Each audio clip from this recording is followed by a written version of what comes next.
Chapter 657. Boy, do you want to die? What do you want to do? Nongzhu transmitted her voice anxiously. Everyone else was also looking at Yu Qianchou with the same thoughts in their minds. Yu Qianchou ignored him. In his previous life, he had made a name for himself among all sorts of people. Even though he was a hoodlum and his nature was hard to change, the aura of a superior was not something that could be faked. Lu Mei was also a man who acted according to the situation. Naturally, he could tell at a glance that this person's aura was not ordinary. Seeing him approaching step by step, he felt an inexplicable fear in his heart. He wanted to step back subconsciously, but he forced himself to hold back. He said in a low voice, "What do you want to do?"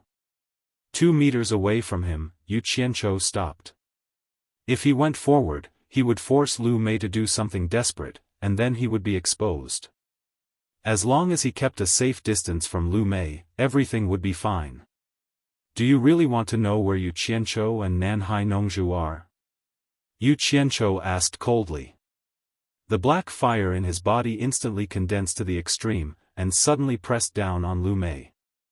Others naturally could not feel the targeted pressure. Unexpectedly, Lu Mei did not react at all. Yu Qianchou thought it was bad. Then he remembered that since Lu Mei came from the underworld, he must have crossed the fire sea of the underworld and was not afraid of the black fire at all. He was right, but Lu Mei was not afraid at all. Such a heavy death qi could only be felt by people at the level of underworld sage. As a netherworld knight, he could not condense such a heavy death qi. What scared him the most was that he saw 2 burning black flames jumping in Lu Mei's eyes. However, as Yu Qianchou quickly restrained the black fire, the 2 burning black flames disappeared again. It was indescribably weird. Lu Mei intuitively thought that Lu Mei's cultivation was higher than his, and it was very likely that he also came from the underworld. His heart was pounding. However, he soon realized that something was wrong. The human aura around the other party was very heavy. It was obvious that he was someone from the human world. If they were from the underworld, they wouldn't be able to do anything to him. He was the messenger of the underworld emperor and Lady Hei Qi who in the underworld dared to make things difficult for him. Even if they were from the celestial world, they still had to respect the emperor of the underworld and Lady Blackpool. But that's not right. People from the celestial realm don't have human qi. That's strange. Amidst his doubts, he calmed himself down and nodded, "I can tell that you aren't an ordinary person. I'm here by the order of the underworld emperor and the decree of the Lady of Blackpool. I hope you can cooperate with me and tell me the information about those 2 people." The politeness of his tone almost made the group of people's eyeballs fall out of their sockets. The title of this sovereign had also changed to "this envoy." Nongzhu is even more stunned. It turns out that this strange green-robed man is easily frightened. He only bullies the weak and fears the strong. Ziyi's face was filled with admiration. However, Furong didn't think it was a big deal. He had always believed that Yu Qianchou was the best. Seeing him like this, Yu Qianchou finally felt more at ease. It seemed that the other party still had some scruples about the black fire. Otherwise, his attitude wouldn't have changed so quickly. What he didn't know was that the other party didn't have scruples about the black fire at all. He didn't even think about the black fire. Instead, he was worried about the vigorous dead qi and thought that Furong was a master. In fact, if Yu Qianchou used the blue fire, the other party would really be afraid. Although the power of the blue fire was not as powerful as the black fire or the legendary purple fire, it was still a raging fire of extreme yang. It was the natural nemesis of the underworld cultivators. Ghost cultivators or meditation cultivators with low cultivation couldn't resist the blue fire at all. They would be burned to death immediately. The power of the earth fire in his body could make the ghost king Meng Yan have a hard time resisting it. Not to mention the blue fire of the 3 true fire, which could be said to be the nemesis of the underworld. Some things were so strange. People thought they couldn't play any role, but in fact, they were very useful. Everything in the world usually had a fixed number. It was the truth that one thing could subdue another. Everything had its own value. As the saying went, lonely Ian couldn't grow, and lonely Yang couldn't grow. One's loss and the other's gain. The operation of the way of heaven was called balance.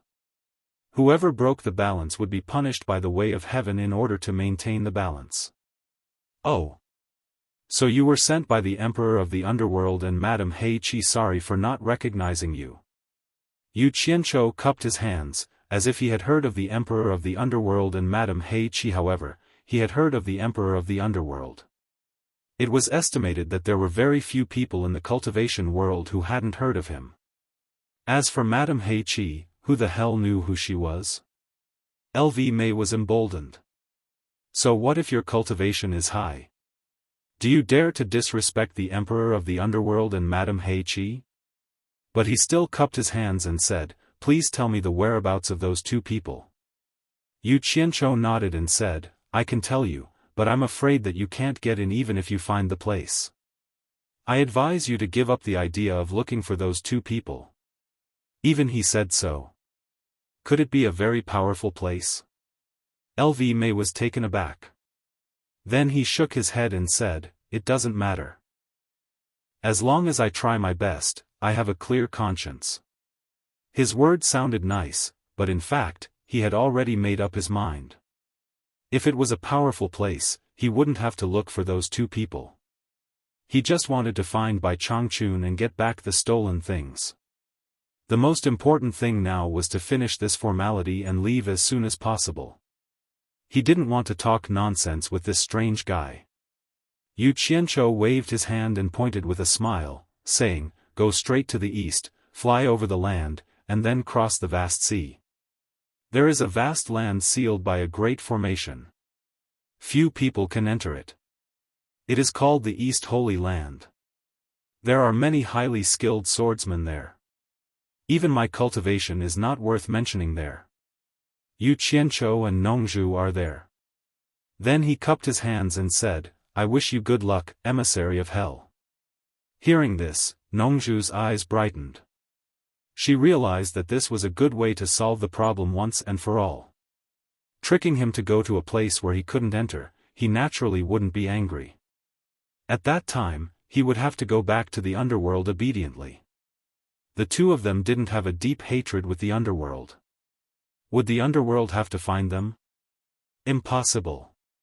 That would be too degrading. Nongzhu didn't believe that the legendary emperor of the underworld was so petty. But he was worried about Bai Changchun. But there was no other way. He would save as many people as he could. He could only do this for the time being. The group of demigod lords nodded secretly and exchanged glances. This method was much better than Pei Fang's flattering method. But to them, if something happened to Bai Changchun, it might not be a bad thing. Only Zi thought of big liar again. Pei Fang's face darkened. Why didn't he think of this method in the beginning? This so-called emissary of hell obviously knew nothing about the human world. He was very easy to trick. Thinking of his fawning manner and comparing it to Yu Qianzhou's calm and confident manner, he immediately felt a little embarrassed. It would be embarrassing if this spread out. He was a master at the final stage of demigod realm. He was not even as calm as a junior. He couldn't understand why this emissary of hell seemed to be afraid of Yu Qianzhou. He looked at Yu Qianzhou and was slightly stunned. He couldn't see through his cultivation. Was this the reason? Green Eyebrows was stunned for a while. After hearing Yu Qianzhou's words, he felt that safety was the first priority. He was already prepared to not look for them. He couldn't lose his life just because he came to the human world. Anyway, Mrs. Blackpool didn't know who Nanhai Nongzhu and Yu Qianzhou were. He cupped his hands and said, "Thank you for telling me. Goodbye." Yu Qianzhou also cupped his hands and said with a smile, "I won't see you out." However, just when everyone thought that the strange green-robed man was about to leave, they suddenly saw the strange green-robed man's face sink. His eyes suddenly stared at Yu Qianzhou, and he said in a stern voice filled with killing intent, "What's your name?" Yu Qianzhou was shocked. He didn't know where he had exposed himself, but he replied calmly, "I'm Zhang San." "Is there a problem?" "I think you're Li Si." "How dare you make fun of me? How dare you?" Green Eyebrows screamed. Damn it! He also knew the legend of Zhang San and Li Si. Although Yu Qianzhou didn't know how the other party found out the flaw, he knew that he had been exposed. When he was about to release his divine sense to take Nanhai Nongzhu and the other two away, a white figure suddenly appeared in front of him. It was Wen Lanfeng. Green Eyebrows screamed, "It seems that there are many people who want to die." Wen Lanfeng held the giant silver sword in his hand, and his body glowed with monstrous fighting intent. Even the wind around him was stirred up. His long hair fluttered in the wind, and he said without looking back, "I'm here. Nanhai Nongzhu, take them away. If I die, I'll have to trouble you to take care of the Wen clan." His indomitable killing intent was surging. The second strongest man in the world knew that he was no match for him, but he still wanted to risk his life. If it weren't for the fact that the situation was unclear and he was worried that no one would protect Lu Yanqing, he wouldn't have watched Yin Baikong die like that. Lu Yanqing wanted to save Yin Baikong several times, but he forced her to stop. For him, Lu Yanqing's safety was the most important thing. Now that he found that the green-robed man wouldn't harm others for no reason, Lu Yanqing should be fine. Seeing that even a junior like Yu Qianzhou could face it bravely, and he had promised to take care of Yu Qianzhou in front of Bai Changchun, how could he stay out of it now that Yu Qianzhou was in danger? To be able to stand at the peak of the cultivation world, who didn't have a sense of pride in their hearts? They fought and fought, but they were unwilling to submit to others. No matter how cunning and selfish Yin Baikong was, he would rather die than submit at the critical moment. That magnificent feat of self-detonating his dantian had made Wen Lanfeng's blood boil, and he almost couldn't suppress it. Now that it was time to fulfill his promise to Bai Changchun, he stood up without hesitation. Even if he died, he would fight for his reputation, for his dignity. He didn't want to hide like a turtle and let that woman look down on him, Wen Lanfeng. Nanhai Nongzhu and Lu Yanqing shouted almost at the same time, and their tone was very anxious. Yu Qianzhou was speechless. It seemed that he had to bring 2 more people with him, and 2 more people would know his secret. Just as he released his divine sense, there was suddenly a sonorous hum that sounded like a vajra subduing a demon. It was cold and arrogant, and it shook people's hearts. Yu Qianzhou's legs went soft, and he almost couldn't stand still. Chapter 658. Yu Qianzhou was just about to curse that scary bastard in his heart, but he suddenly felt something was wrong. The voice was so familiar. He turned around and saw a man standing on the edge of the collapsed God of Wealth Peak, which was as if it had been cut by a knife or an axe. The man stood upright, with his green robe fluttering gently in the wind. With his cultivation, although he couldn't see the man's face clearly, he was too familiar with his majestic and arrogant standing posture. And that signature green robe, Yu Qianzhou was stunned. The old guy came out of the mountain. In fact, he was not the only one who was scared by the cold snort.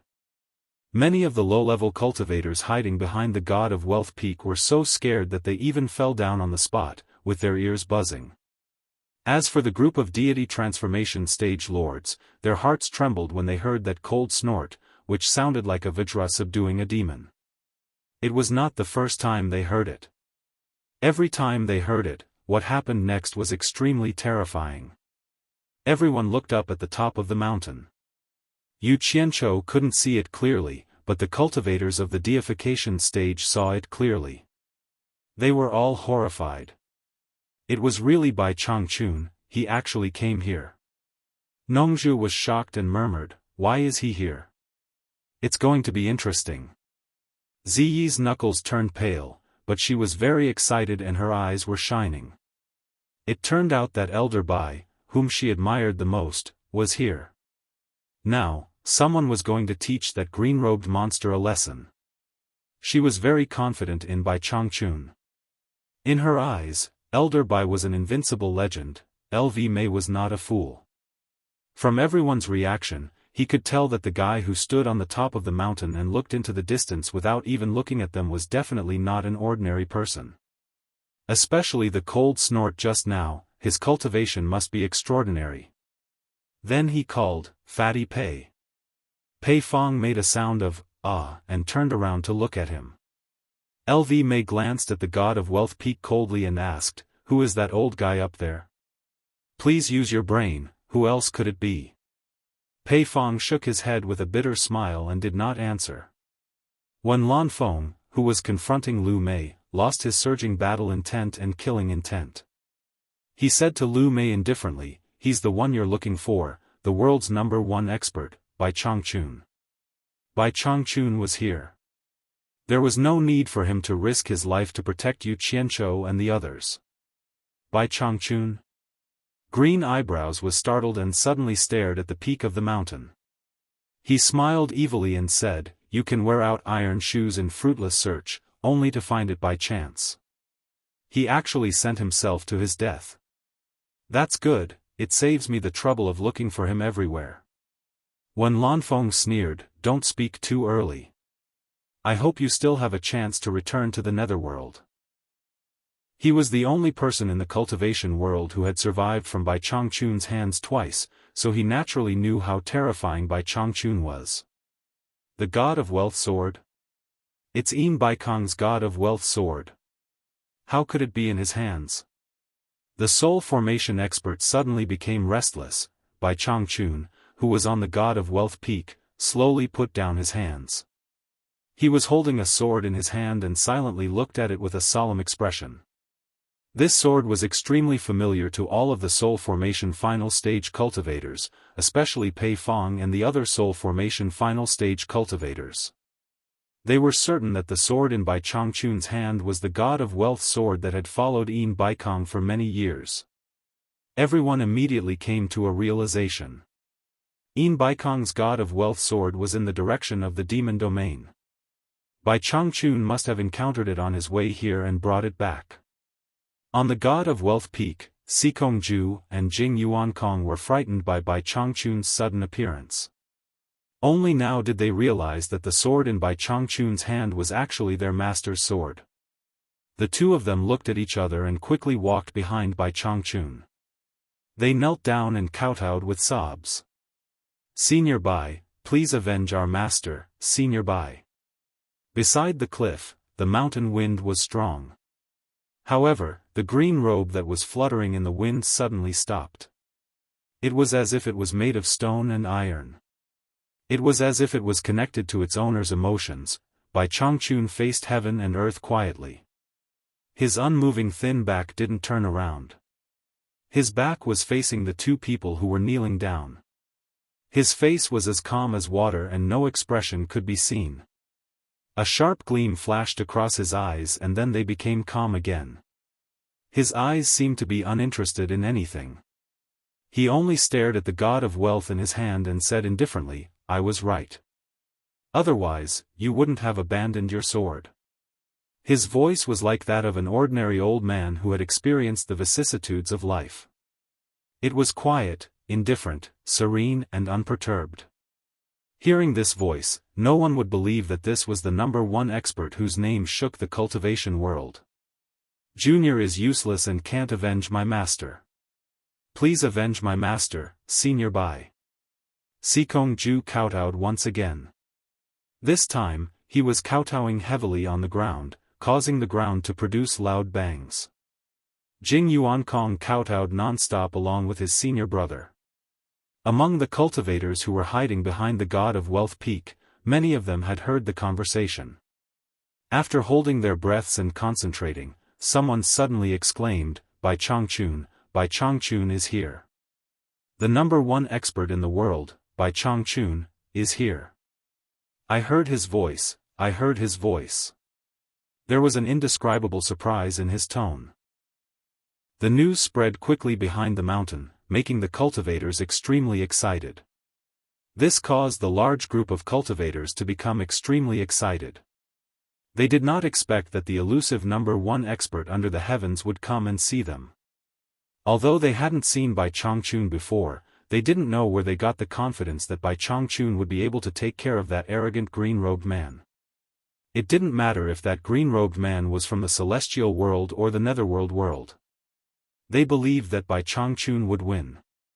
To them, the name Bai Changchun was an undefeatable legend in the cultivation world. He was an immortal legend that only existed in legends. He was a monumental monument that no one in the cultivation world could surpass in the past or the future. Ever since they stepped into the cultivation world, they had heard of such a person. He was ethereal and mysterious, and they could never see his true appearance. But every single person they met who talked about this legendary figure had a face full of reverence and sincerity. Over time, this legendary name was engraved in every cultivator's heart, accompanying every cultivator as they grew. That was a legendary figure that every cultivator dreamed of meeting since they stepped into the cultivation world. They tossed and turned restlessly in bed, longing to meet him, but today, that legendary immortal legend didn't disappoint everyone. Just at the critical moment when the underworld messenger was acting arrogantly in the mortal world, he was like a rising sun in the darkness, appearing just in time and giving everyone hope. No matter what kind of enmity everyone had, when faced with bullying and oppression from the outside world, they would always feel a sense of solidarity against a common enemy. Especially those disciples of the World Chamber of Commerce, they hoped that someone could help them vent their hatred. They were perturbed and uneasy. They really wanted to meet that immortal legend. If they missed this opportunity, they would probably never be able to eat or sleep in peace for the rest of their lives. But at this time, they were more or less afraid. Could they go out? But at this time, someone took the lead and threw caution to the wind. One person flew up with a swoosh, circled around God of Wealth Peak, and quickly landed on the edge of the mountain surrounding Cornucopia with his heart thumping wildly. With someone taking the lead, countless figures flew out from behind God of Wealth Peak like locusts, landing on the edge of the mountain surrounding Cornucopia one after another. Each of them were so excited that their gazes jumped around, desperately trying to see that immortal legend on God of Wealth Peak. But with their cultivation, almost no one could see clearly. They could only faintly see a green-robed man standing upright on the mountain peak, but unfortunately, they couldn't see his appearance clearly. Is that the green-robed man? It should be. I saw him too. Although no one could see clearly, that green-robed figure gave everyone incomparably strong confidence.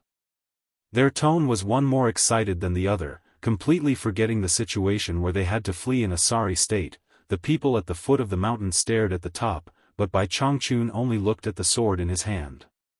Hearing the sounds of kowtowing behind him, Bai Changchun was silent for a moment, then asked, "How did Yin Bai Kong die?" The two of them straightened their bodies, their faces filled with grief and indignation. Sikong Ju described the process of how his master died in battle in detail. When he talked about how Yin Bai Kong, a dignified soul formation final stage cultivator, self-destructed his dantian to perish together with the enemy, Bai Changchun frowned. He put down the sword in his hand, and his gaze locked onto the green-robed man at the foot of the mountain for the first time. At the foot of the mountain, Lu Mei and Bai Changchun's gazes met, then immediately laughed sharply. What arrogance! Let me see just how high this so-called world's number one expert can be. His figure disappeared without a sound, then suddenly appeared on the opposite side of the mountain peak, hovering in the air, face to face with Bai Changchun less than 10 meters away. The atmosphere in Cornucopia instantly froze. Everyone's gaze was fixed on the top, knowing that the inevitable moment had arrived. Some people had the foresight to know that the foot of the mountain might not be safe, so they quickly flew to the edge of the mountain to observe. Soon, even Yu Qianqiu and the rest also moved away. The foot of the mountain was suddenly left in a mess, and not a single figure could be seen. Lu Mei sized up the green-robed elder, and his heart skipped a beat. He realized that he actually couldn't see through the other party's cultivation. But when he thought about how he also couldn't see through Yu Qianqiu's cultivation at the foot of the mountain, he immediately felt reassured. If it wasn't for that fatty secretly transmitting his voice to him, he would have been fooled. Just think about it, how could there be someone in the world who could surpass the cultivation of a netherworld knight? You're Bai Changchun? Lu Mei sneered sharply.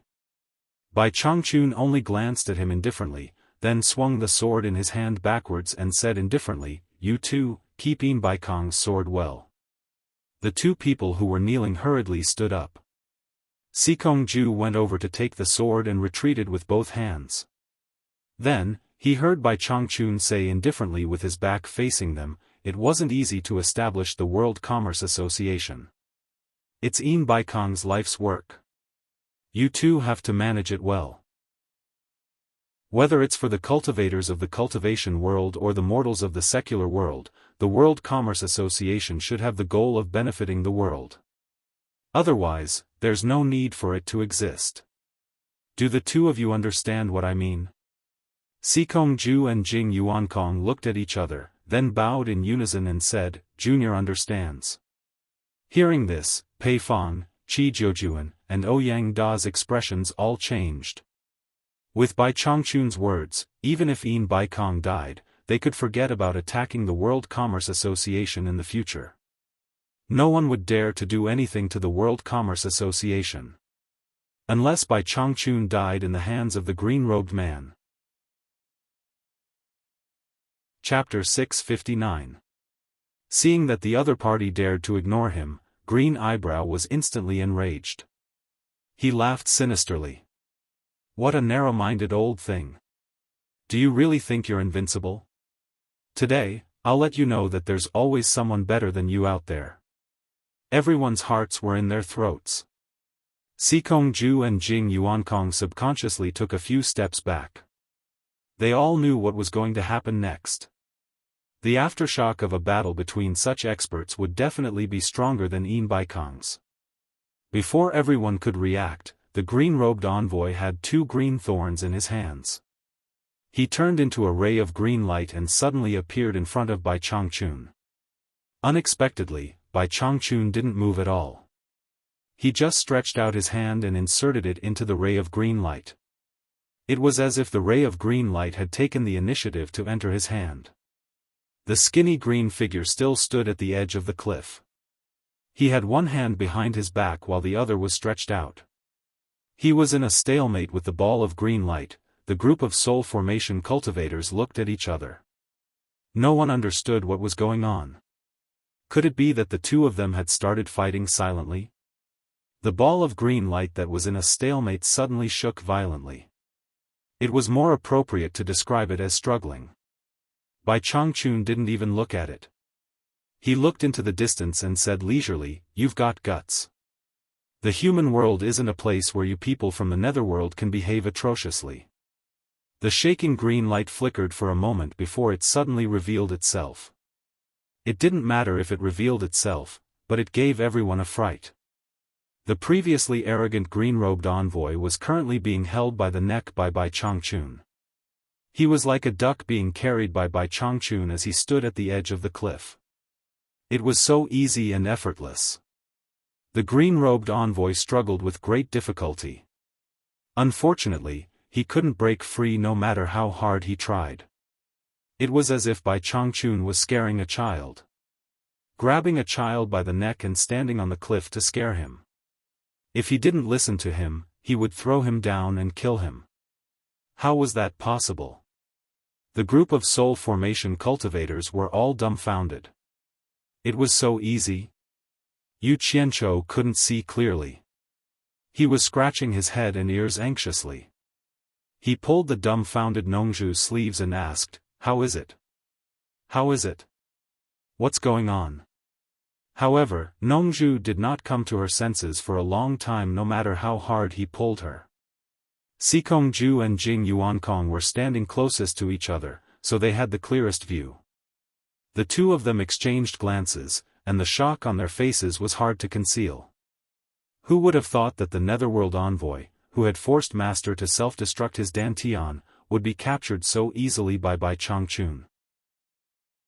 Those who could see this scene clearly were not simple people. Naturally, they knew that this was not a simple coincidence.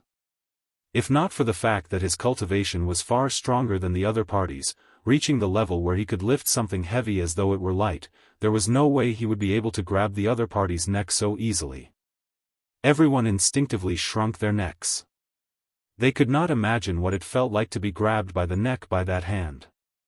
Even the green-robed netherworld envoy, who had such a powerful cultivation, could not move at all. What would happen if it were to grab their necks? For those who were restless and had thoughts of plotting something behind Bai Changchun's back, Bai Changchun's heart was filled with hatred. This grab was even more uncomfortable than grabbing his own neck. Immediately, all his thoughts vanished into thin air. Strong. Too strong. Bai Changchun was indeed Bai Changchun. No wonder he was the #1 expert in the world. He was ridiculously strong. The soul formation experts had no choice but to admit defeat. When Lan Feng, who had been staring at the god of wealth peak, could not help but shake his head and smile bitterly. Only now did he realize how big the gap between him and Bai Changchun was. It was not just a small gap. He could survive from Lu Sheng's hands twice. Even he did not believe that Lu Sheng did not show mercy. With his neck tightly gripped, Lu Sheng's pale face turned black. He bounced his limbs like a toad, looking very miserable. He wanted to stab the green thorns in his hands forward, but the moment he raised his hands, the pressure on his neck increased. He had no choice but to withdraw his hands obediently. The terrifying energy from that hand suppressed the netherworld energy in his body to the point that he did not even have the chance to release the green thorns. Bai Changchun's leisurely gaze fell on the half-dead Lu Mei, who was bouncing up and down. He said indifferently, "Didn't you want to let me know that there is always someone better than me in the world? I've been waiting for this day for almost 2,000 years. Don't let me down. Show me all you've got." Ga. Green eyebrows let out a strange sound from his throat, his eyes bulging outwards. He felt that Lu Sheng's hand suddenly increased when he said that. His neck was on the verge of breaking. If Lu Sheng exerted more pressure, his neck would probably be separated from his body. Bai Changchun stared at him coldly and said in a deep voice, "Show me all you've got. Don't think about running, or you'll die miserably. Do you understand?" Xikong Ju and Jing Yuankong were dumbfounded. The minds of all the soul formation stage lords went completely blank. Ka. Green eyebrow couldn't utter a complete word in her throat. She tried her best to move her head slightly to show that she understood. After Bai Changchun understood what he meant, he raised his hand and threw Lu Mei down the mountain with a whoosh. Before anyone could react, they heard a loud boom and felt the ground beneath their feet tremble. Dust was rising at the foot of the mountain, and a huge hole was faintly discernible in the dust. When the smoke and dust dissipated, everyone saw a man covered in dust. He was hugging his neck as he tried to adjust himself. His green robe had already turned gray, and his hair was a mess. Black blood seeped out of his 7 orifices. He no longer looked like the arrogant netherworld envoy he had been before. The soul formation cultivators looked at each other and were speechless. As for those cultivators with average cultivation, even if they could not see clearly, they could tell from the situation that one was still standing on the mountain peak while the other had dug into the ground to eat dirt. They naturally knew that Bai Changchun had won the first exchange of blows.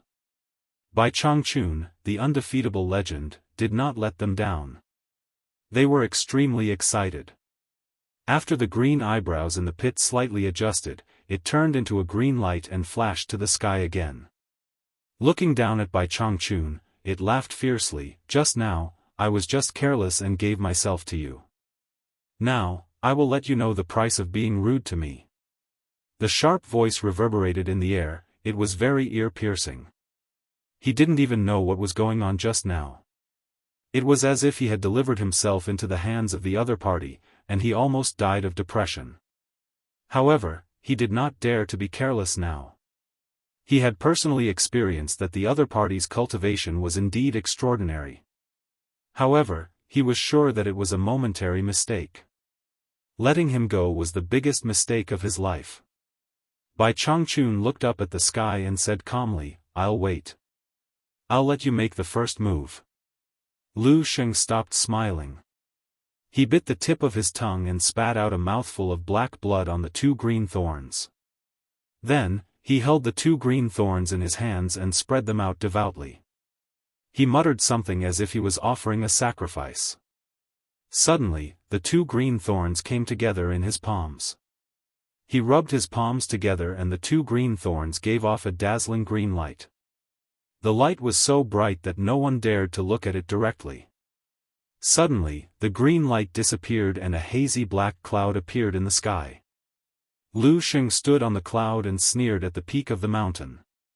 Green light was faintly discernible in the rolling black cloud. Fierce roars came from inside, as if there were some ferocious monsters inside. The people below were shocked. They had never seen such a scene in the cultivation world. Many people even complained that Bai Changchun should not have shown mercy. They were in big trouble now. Bai Changchun stared at the rolling black cloud in the sky and asked calmly, "This should be a spell from the netherworld, right?" "Yes." Lu Sheng laughed strangely. 2 gigantic snake heads that were as big as round tables poked out from the dark clouds behind him. Their red eyes were even bigger than 2 fists put together, revealing an extremely ferocious brilliance as they patrolled the surroundings. They opened their bloody mouths and flicked their forked tongues with a hissing sound. Their bodies, which were as thick as water buckets, continuously came out of the black clouds and coiled behind Lu Mei like 2 flying dragons. Just the pressure emitted by the 2 giant snakes was enough to make those with weaker cultivations tremble in fear.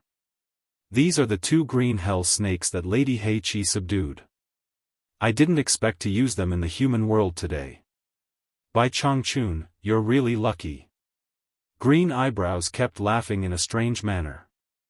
Bai Changchun nodded slightly and said, "I've heard that there are magical spells in the netherworld and the immortal world. I've seen the spell from the immortal world more than 200 years ago. It seems to be much stronger than yours.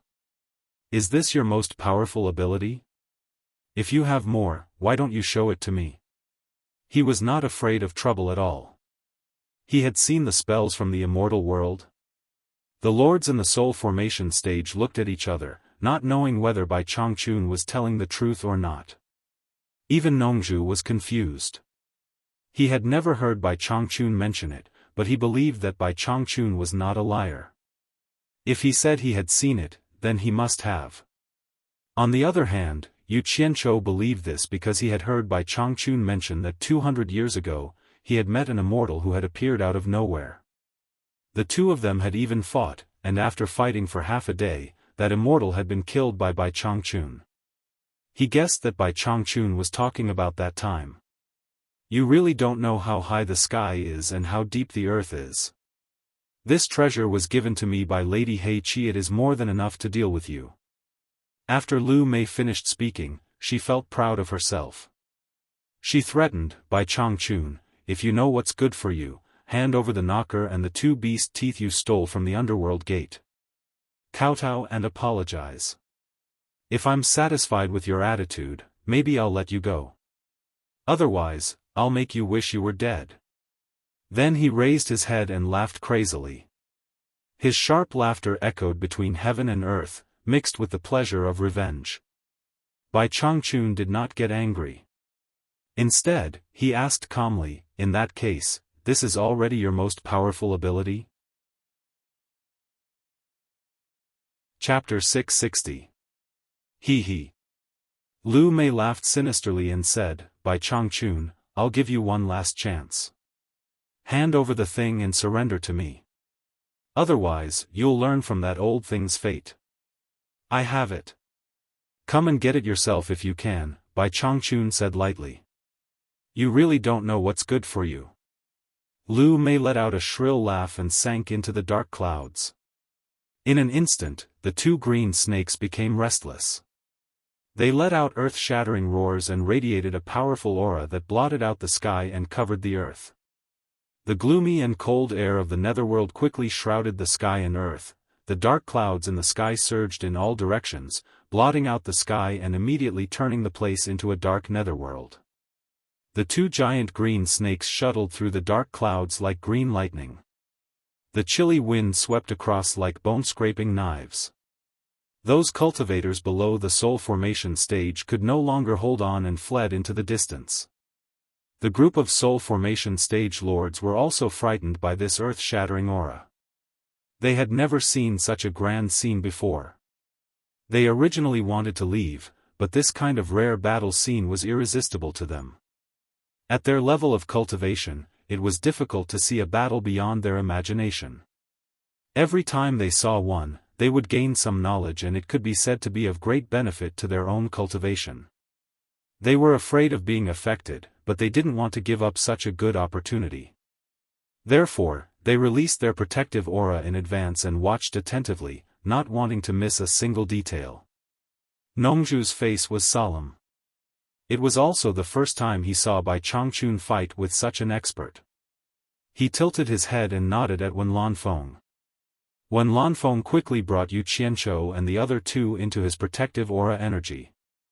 On the dark mountain peak, Bai Changchun still stood motionless.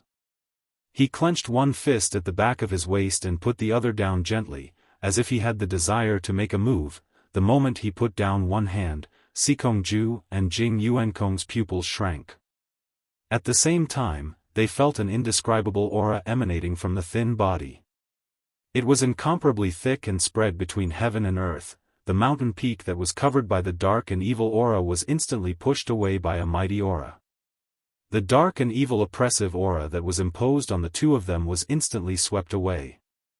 The two of them couldn't tell what was going on, but they suddenly felt their hearts filled with righteousness. The thin figure in front of them instantly became incomparably majestic in their hearts. It was as if he had already fused with heaven and earth, becoming a part of heaven and earth, coexisting eternally with heaven and earth. Everyone at the foot of the mountain stared at the mountain peak. In their eyes, the mountain peak that was originally so dark that they could not see clearly suddenly emitted a faint brilliance. Upon closer inspection, there was no light at all. However, the strange thing was that everything could be seen clearly on the God of Wealth Peak, which was further away. Everyone looked at each other, not knowing what was going on. Bai Changchun, I didn't expect you to have some skills. Green eyebrows' sinister laughter came from the depths of the dark clouds. Bai Changchun, on the other hand, had Chu Tian's eyes. He saw that in the sky above the forest, there were birds that could not escape in time. When they flew up and touched the dark clouds in the sky, they immediately fell down. The forest below was also withering and dying at a visible speed. His eyes flickered, and his lips moved slightly. A sonorous voice like that of a Vajra subduing a demon echoed between heaven and earth. I originally wanted to spare your life for the time being and slowly interrogate you.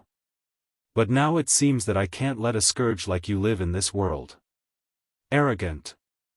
An angry shout came from the depths of the dark clouds. Two giant green snakes that were shining brightly stirred up huge waves in the ink-like dark clouds. Ha! They roared at the sky and intertwined with each other, forming a two-headed snake. They opened their bloody mouths at the same time, and with a rumbling sound, they pounced towards the mountain peak like green lightning. Bai Changchun's green robes suddenly fluttered. He stopped looking into the distance, looked up, and waved one hand, pointing at the sky. He put two fingers together, and a dazzling white light that was 6 meters long and 2 meters wide appeared. The moment the dazzling white light left his hand, there was a bang like a thunderbolt on a clear day. The blast formed a powerful shock wave that spread out. Even the soul formation stage cultivators 1,000 meters away had to circulate their chi to resist it. Those with weaker cultivation were immediately pushed by the powerful shock wave along with their protective aura, and slid on the ground for more than 10 meters before they stopped. The group of people was terrified. They didn't expect that they could still be affected even though they were hiding 1,000 meters away. At this time, everyone had no time to think about anything else. While trembling in fear, they stared at the sky without blinking, for fear of missing a wonderful moment. They saw that the sharp light that seemed to be able to split the sky and earth illuminated the surroundings as if it was daytime. It whistled towards the two giant green snakes that were pouncing towards it. The two arrogant green snakes seemed to feel afraid in the face of such a fierce and earth-shaking attack. They panicked and wanted to dodge. However, they forgot that in order to increase the power of the attack, the two snakes had tangled into one, so it was a bit troublesome to dodge. They couldn't understand each other, so they opened their heads to one side. They wanted to dodge, but their bodies were connected to each other. They screamed in horror and wanted to scatter, but their long bodies were tangled together, making it difficult to separate. In the end, it was a bit too late.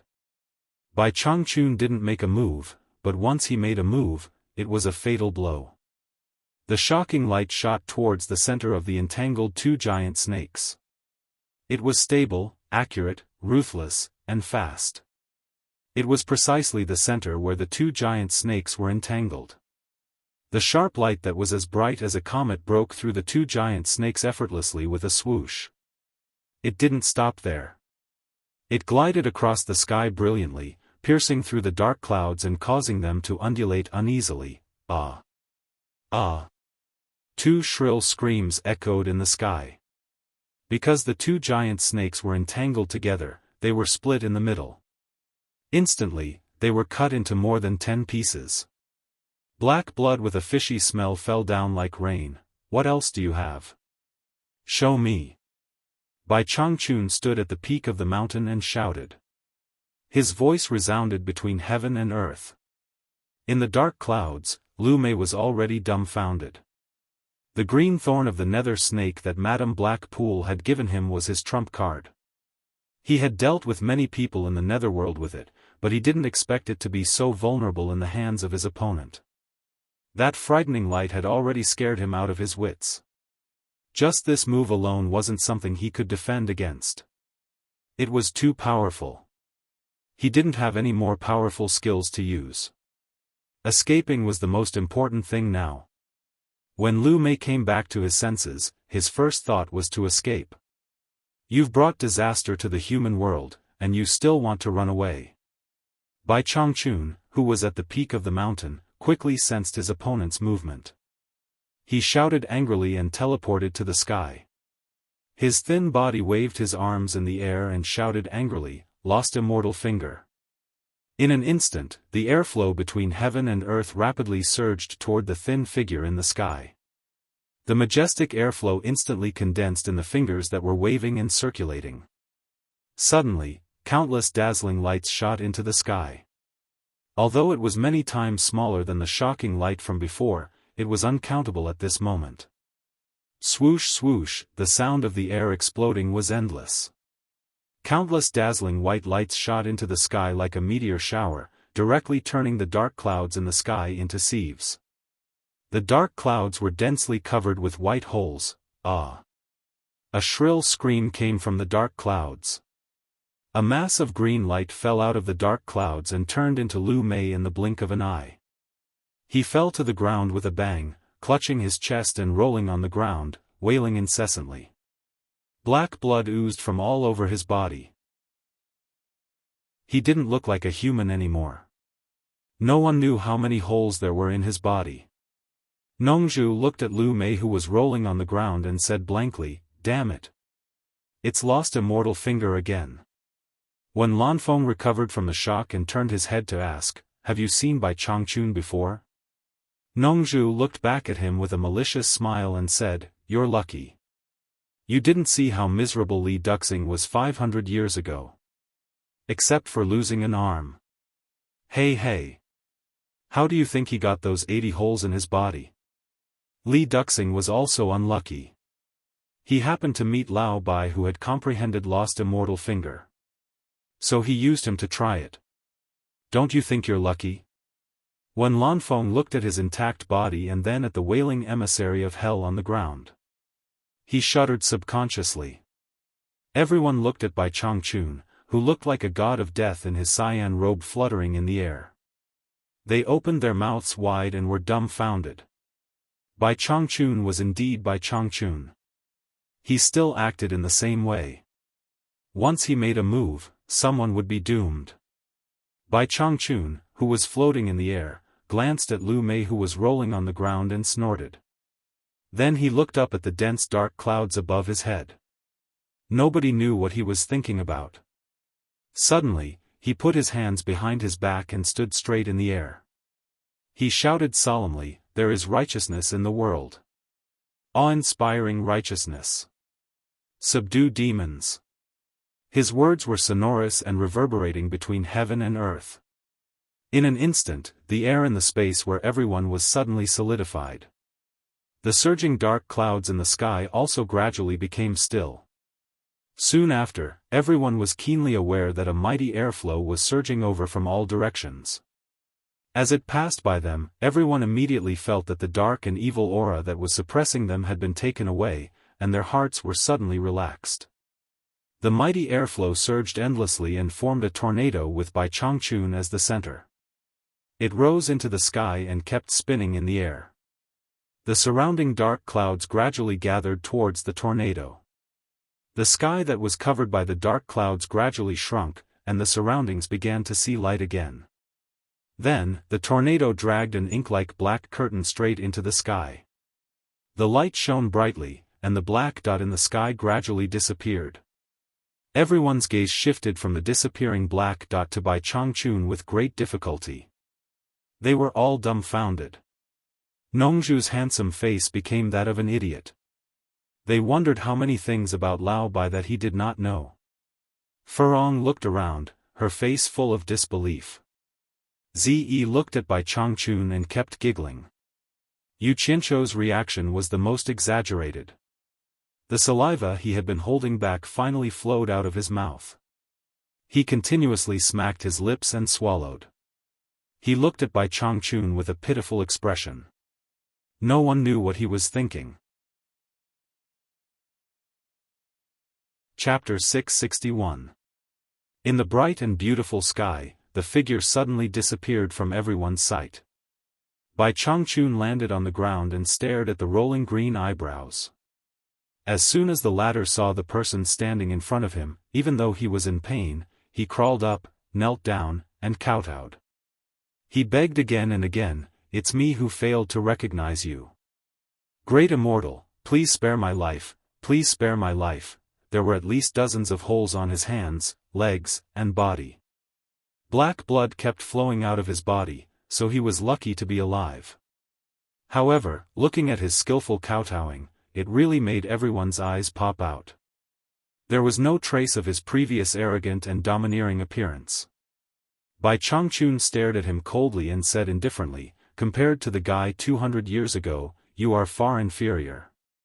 He still had the strength to fight with me, but you can't even withstand a single blow.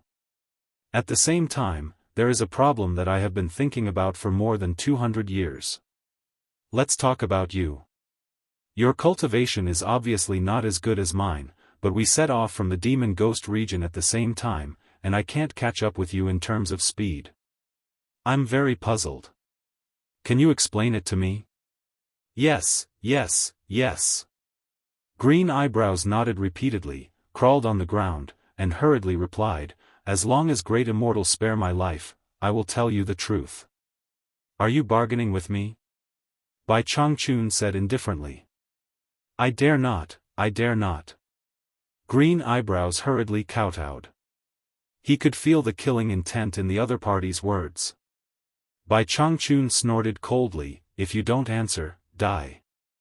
If I'm not satisfied with your answer, die. I'll tell you, I'll tell you." Green Eyebrows' face was covered with black blood, but it still couldn't hide the horror on his face. He said in a trembling voice, "Although I don't know why, with Great Immortal's cultivation, you should have ascended to the immortal realm long ago. Otherwise, the flesh and blood of the human world can't bear such a strong cultivation like Great Immortal. The passage to the immortal realm has the effect of refining the body. It was only during the process of ascending that a new body was forged that it could withstand a stronger cultivation, and thus continue to climb to the peak of cultivation. This is just like the netherworld fire on the way to the underworld, which can also refine a new body for ghost cultivators in the human world. This is also why the cultivators of the mortal world are often inferior to the cultivators of the immortal world and the netherworld. Of course, you are an exception, great immortal. Bai Changchun nodded thoughtfully and said to himself, so that's how it is. I understand now. So it was my body that restricted the use of my cultivation. I had noticed this a long time ago. No wonder. Unfortunately, no one has been able to go to the immortal world yet, not even me. Lu Mei, who was prostrating at the side, raised her bloody face and asked weakly, Great Immortal. Can you let me go now? Bai Changchun met his pitiful pleading gaze and asked expressionlessly, If I kill you, do you think the underworld will send a stronger person? Ah! Green Eyebrows screamed like a cat whose tail had been stepped on, Great Immortal, please don't kill me. If you kill me, Madame Blackpool will know immediately. She has many experts under her command and will definitely send experts from the underworld to trouble you. I am just a nobody in the underworld. Great Immortal, you don't have to offend Madame Blackpool for me. When I go back, I will erase the matter of the gate of the underworld in front of Madame Blackpool. I guarantee that no one from the underworld will come to the mortal world to trouble you. Great Immortal, please think twice. Yu Qianqiu and Nongzhu looked at each other and smiled bitterly. Nongzhu shook her head and sighed, thinking, you are such an unlucky guy. Why did you have to say that Madame Blackpool has many experts under her command?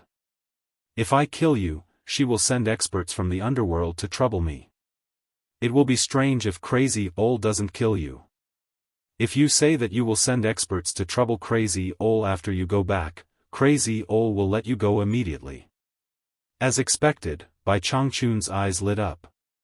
He stared at Lu Mei and asked, when people from the underworld come to the mortal world, do they all come out from the place where you came from? Lu Mei was stunned. She didn't know what he meant. But to save her life, she answered honestly, yes, that is the passage from the underworld to the mortal world. Bai Changchun nodded slightly and said, in that case, I only need to stay at the entrance of the cave to wait for the experts from the underworld to come out. Since I can't go to the underworld, this is a good idea. Lu Mei's small eyes suddenly opened wide. He would be an idiot if he still didn't understand what Ning Ke meant. Before he opened his mouth to beg for mercy, Bai Changchun waved his sleeve. Bang! Ah! Green Eyebrows screamed and flew into the air. When he fell, several sharp lights shot out from Bai Changchun's fingers. After a few swishes, Lu Mei was cut into several pieces and fell down. Before people could react, a shadow flew across the sky and disappeared in the direction of the demon ghost region. Bai Changchun left just like that? People looked at each other and felt that what happened just now was like a dream. However, the completely destroyed treasure bowl in front of them clearly told them that it was true.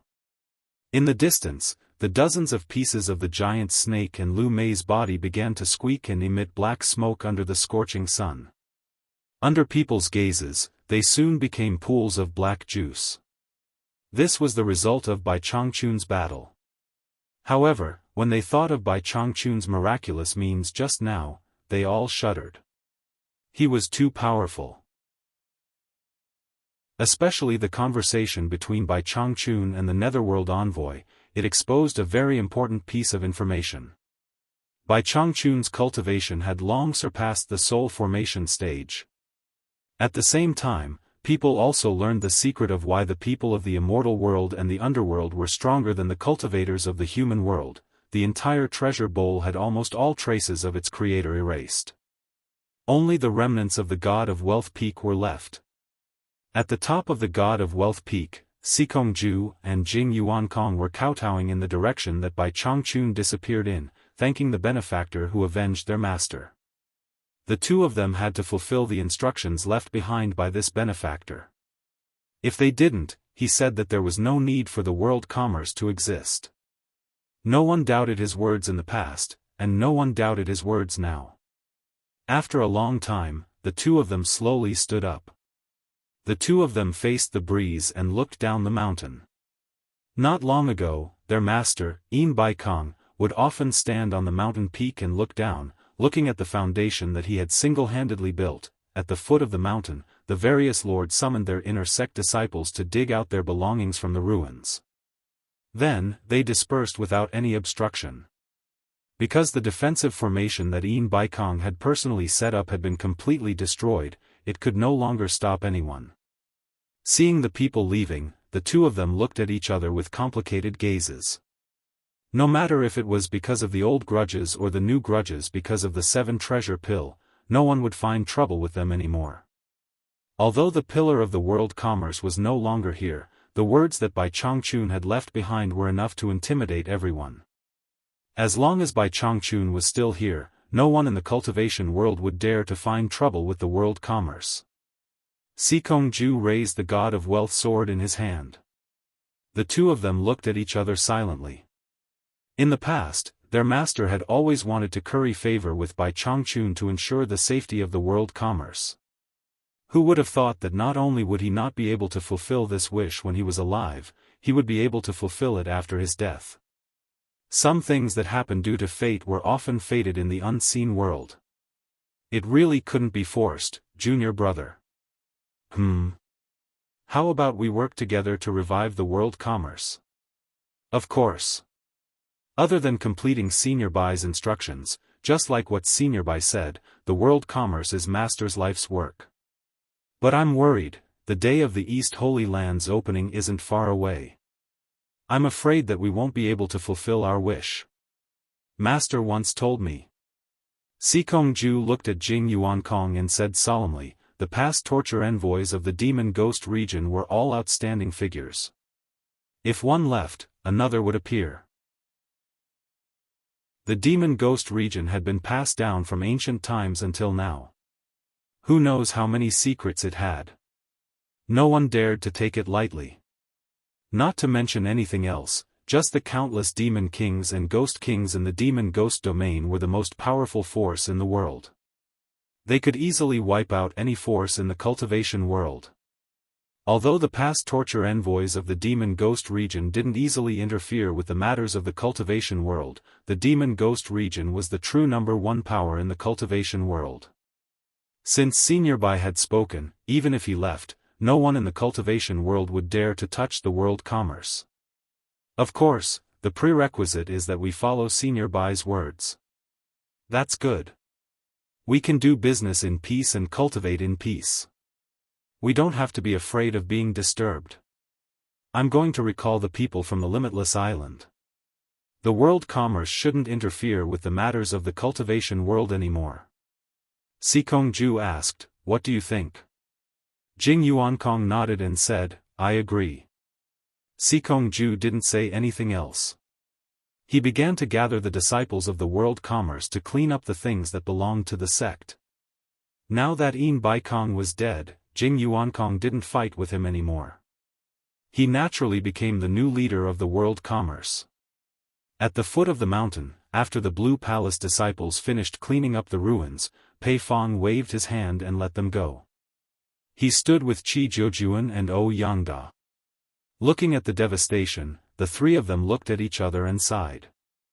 Although the trouble this time was caused by the underworld envoy, the three of them couldn't help but associate it with Bai Changchun. Every time that old monster appeared, he would do something shocking. In fact, didn't the underworld envoy come to find him? They really hoped that he wouldn't appear again.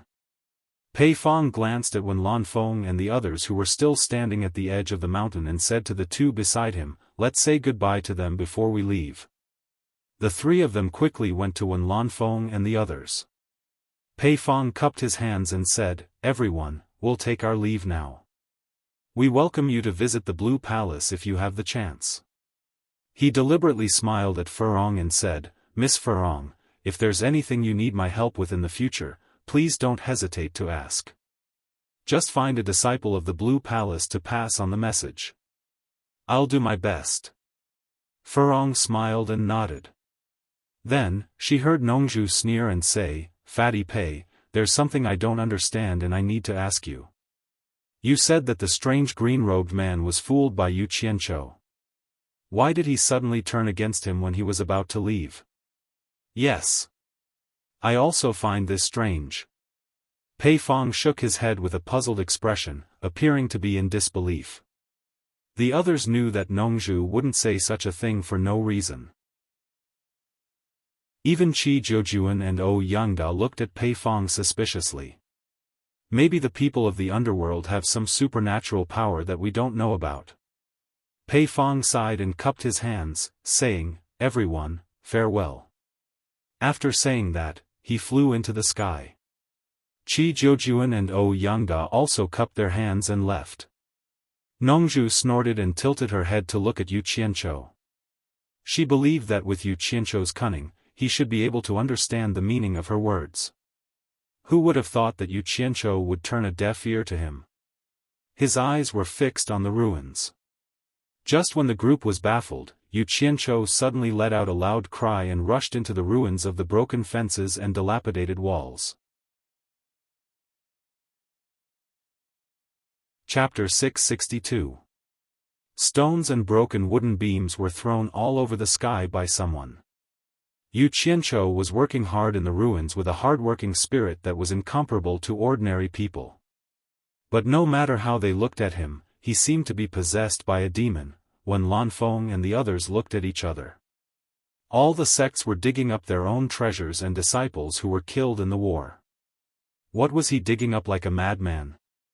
This guy had a lot of treasures. Was he hiding them in that place?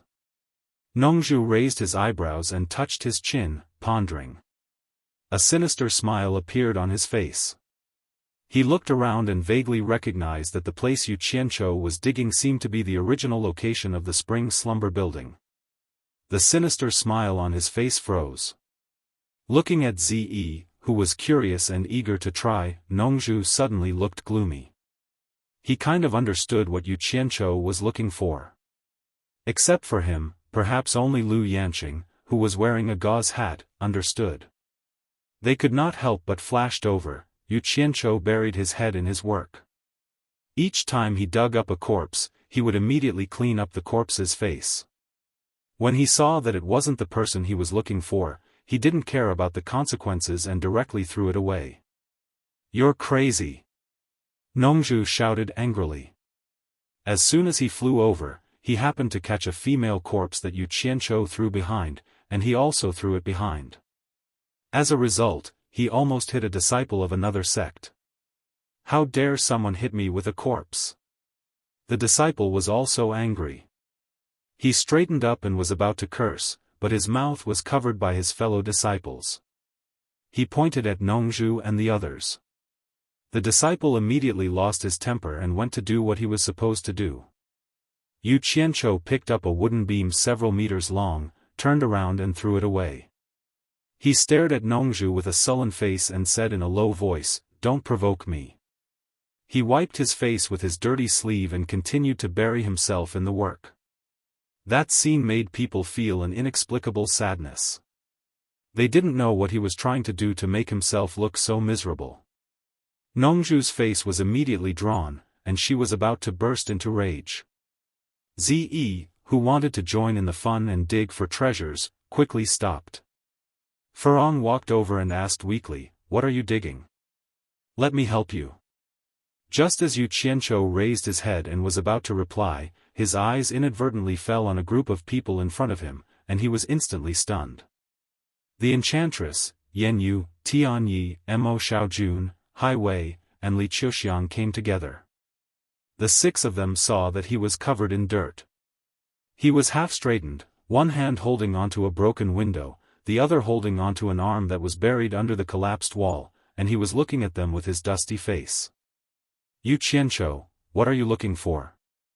100 Charm Beauty asked in confusion. Yu Qianqiu's gaze swept over Yan Yu before he quickly shifted it away. There seemed to be some panic in his eyes. He let go of the arm that was holding the dead body, and threw the broken window as far as he could. He stood up and patted off the dust on his palms. He assumed a confident posture and waved his hand to point at the busy crowd around him. "I'm a kind-hearted person. Everyone else is working, but I'm just standing at the side. I feel bad about it, so I've come to lend a hand. Really? 100 Charm Beauty looked doubtful, as if she did not believe what he said. She looked around, but did not find any clues. Of course. Yu Qianqiu nodded with an honest face. However, Furong, who was beside him, believed what he said very much. She pulled his sleeve and said seriously, I will also help you. Yu Qianqiu's face twitched, and he said awkwardly, forget it. It's fine as long as we have the intention. We can help people for a while, but we can't help them forever. Let's call it a day. We'll talk about it later.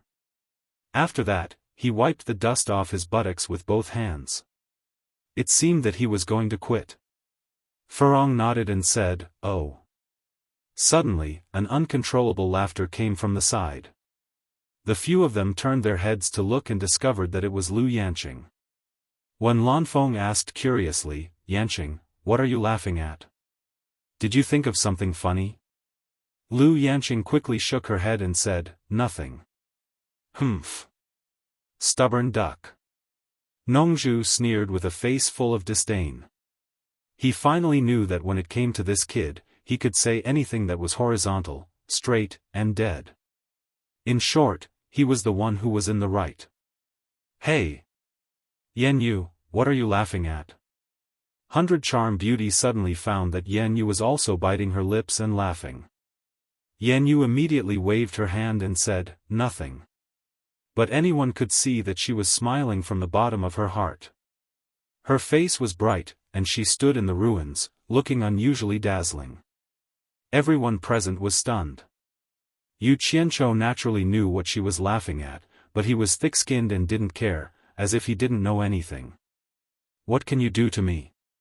When Lanfeng looked at both sides and couldn't see why the two women were laughing, so he asked Nongzhu, what's your plan? Nongzhu looked up at the ruins of the god of wealth peak and said, everyone in the cornucopia parted on bad terms. I naturally want to go to Shuntian Island and ask Old Bai how many secrets he has that I don't know. It turns out that the guy's cultivation has surpassed the soul formation stage. He actually hid it from me for so many years. I've long felt that his cultivation shouldn't be at the soul formation stage. He's too strong. When Lanfeng smiled bitterly and shook her head. She then asked Yu Qianqiu, what about you? Yu Qianqiu frowned and said slowly, the appearance of the Netherworld envoys and the opening of the East Holy Land are not far away. I always feel that the world is going to change. I hope I'm just overthinking, but I want to settle some things. It's never wrong to be prepared. Some people didn't understand what he meant, but those who knew the inside story understood what he was saying. Once Bai Changchun went to the East Holy Land, his days would be a bit difficult. Although this guy became famous quickly, he had offended too many people. Nongzhu originally had a stomach full of complaints about his promiscuous relationships, but seeing him like this, her eyes became a little sympathetic. Once the East Holy Land was opened, would Bai Changchun really pass the position of the torture master of the demon region to him? If he really did, would he be able to subdue the thousands of demons and ghosts in the demon region? One should know that after Bai Changchun took over the demon region, he also ruthlessly washed the place with blood several times before he completely subdued those demons and ghosts. Could he inherit the glory of the demon region's torture masters? Could he defend against external strong enemies? When she thought that the position of the torture master might fall into this guy's hands, Nongzhu couldn't imagine the reaction of the various forces in the cultivation world when the news was announced. This guy would have a heavy burden on his shoulders in the future. When Lanfeng was silent, he raised his hand and pointed at the temptress and Yan Yu. Are the two of them still going with us? The two girls looked at each other, not knowing what he meant. Yu Qianqiu said to the temptress of 100 Charms, Yin Baikong is dead, I'm afraid the forces here will be thrown into chaos. The two of you should go to Senior Lu's place in Spirit Fragrant Valley for the time being. I'll think of something in the future. He didn't care whether the two agreed or not. He waved his hand domineeringly and said, it's settled then. The temptress immediately threw a reproachful look, but no matter how you looked at it, it looked like a flirtatious wink. Yen, you didn't say anything. She just kept staring at Yu Qianqiu. However, Yu Qianqiu kept avoiding her eyes, but he still arranged an escape route for her in a domineering manner. I'll have to trouble the two seniors. Yu Qianqiu bowed to Wen Lanfeng and Lu Yanqing and said, when I find Niu Yud, I'll definitely get the elixir I promised you two seniors. The bright eyes under the green gauze rolled a white eye. Lu Yanqing was speechless, feeling that he thought he did not know that he was Niu Yud. Wen Lanfeng's expression was sluggish. He waved his hand and said, the elixir is not urgent. If you can't find Niu Yud, then forget it. It doesn't matter if you don't have him. He had already eaten something that killed people. After a discussion, they went their separate ways. Nongzhu also took Zi and Furong away, leaving Yu Qianqiu standing alone in the ruins and looking around. Later, he flew alone to the primeval forest outside the treasure basin. In the back hall of the dark nether palace, Lady Blackpool was still lying naked in the hot spring, being served by 5 handsome and strong pampered men. In the hazy water mist, Lady Blackpool was so comfortable that she closed her eyes and kept moaning under the massage of 10 big hands. At this moment, hurried footsteps came from outside the black veil. They came to the side of the bath made of black jade and stopped. It seemed that they didn't dare to disturb her. Why are you in such a hurry? Is the Minghuang mountain going to collapse? Lady Blackpool snorted and said, if you have something to say, just say it. Maid Feifeng immediately replied, Lu Mei's memorial tablet is broken. I've asked the guards of the underworld, but Lu Mei hasn't come back. After that, she didn't say another word. Her slightly closed phoenix eyes suddenly opened. Her eyes flashed for a while, and a majestic momentum directly shook away the 5 pampered men around her. Lady Blackpool disappeared in the hot spring. The black dress on the clothes rack beside the hot spring dashed up and hovered above the hot spring, wrapping her naked body in the dress. Lady Blackpool, who was floating above the hot spring, glanced at Feifeng and suddenly turned into a beam of black light and flew away. She dashed out of the dark nether palace like a shooting star, heading directly to the towering dark royal palace. The serene wood forest had branches but no leaves. As soon as the black light entered the dark serene wood forest, a silver light flashed in front of the small building surrounded by the serene wood forest. The commander of the royal guards of the dark royal palace appeared at the same time. The commander of the royal guards of the dark royal palace stared at Lady Blackpool indifferently and disdainfully, saying indifferently, Blackpool, if you dare to take one more step forward, I don't mind kicking you out of the dark royal palace. Lady Blackpool bit her lips and stopped on her knees, saying, Greetings, Lord Silver Armor. Please tell the Emperor of the Underworld that Blackpool has something important to report. After she learned that the Silver Armor commander of the Dark Royal Guards was one of the legendary 12 underworld generals of the Underworld, she didn't dare to act presumptuously in front of the Silver Armor commander of the Dark World, no matter how unhappy she was. She knew that the Silver Armor commander of the Dark Royal Guards had the ability to deal with her. Chapter 663. The indifferent eyes of the soldier in silver armor were startled a bit. It was obvious that he didn't expect Madame Blackpool to kneel down to him. Perhaps the sincerity of Madame Blackpool had moved the underworld emperor. A dignified and calm voice drifted out from the small building, say it outside. A few large fireflies flew up from the tree trunks of the deep wood forest and clung to the window of the small building. Madame Blackpool raised her head and saw a man with a noble and elegant temperament appear at the window under the flickering light. His penetrating gaze passed through the deep wood forest and gazed at the night sky in the distance. Then, he slowly looked down. His gentle gaze revealed an unconcealable majesty and indifference, giving people a startling feeling. It was a majesty that seeped out from his bones. Greetings, Underworld Emperor. Madame Blackpool bowed and said, Get up and talk. Though the Underworld Emperor said it politely, he didn't mean to let her in. Thank you, Underworld Emperor. As soon as Madame Blackpool stood up, the Underworld Emperor asked her in a condescending manner, "What's the matter?" Madame Blackpool reported angrily, "Underworld Emperor, something terrible has happened. The Underworld envoy I sent to the human world to investigate the stolen item from the gate of the Underworld was killed in the human world." Before Madame Blackpool could finish, the Underworld Emperor interrupted her, "You came to disturb me for this matter?" Madame Blackpool was taken aback, and the anger on her face cooled down. She said angrily, "The mortals in the human world are outrageous. They dared to kill the Underworld envoy. Blackpool asks the Underworld Emperor to send someone to punish the murderer." The fireflies that were climbing on the window suddenly flew away quickly, as if they were frightened by something. It became dark outside the window. Though there was light in the room, no one could see the expression of the person outside the window. All they could see was a figure with a pair of cold eyes flickering. He said in a deep voice, "Blackpool, do you remember what I said when I agreed to send someone to the underworld?" Madame Blackpool was startled. She sensed the anger in the Underworld Emperor's words. She knelt down again and said, "Blackpool doesn't dare to forget it. The Underworld Emperor said that this is the only time. No matter what the result is, it is not allowed to happen again." "What else?" asked the Underworld Emperor. If it happens again, you don't have to serve me anymore. You should go to the endless dark sea to serve those laborers." It's good that you remember." The Underworld Emperor said emotionlessly, "If you are tired of staying in the dark Nether Palace and want to go to the endless dark bottom to enjoy yourself, I will grant you your wish. Emperor of the Underworld, please calm down. I won't dare to do it again."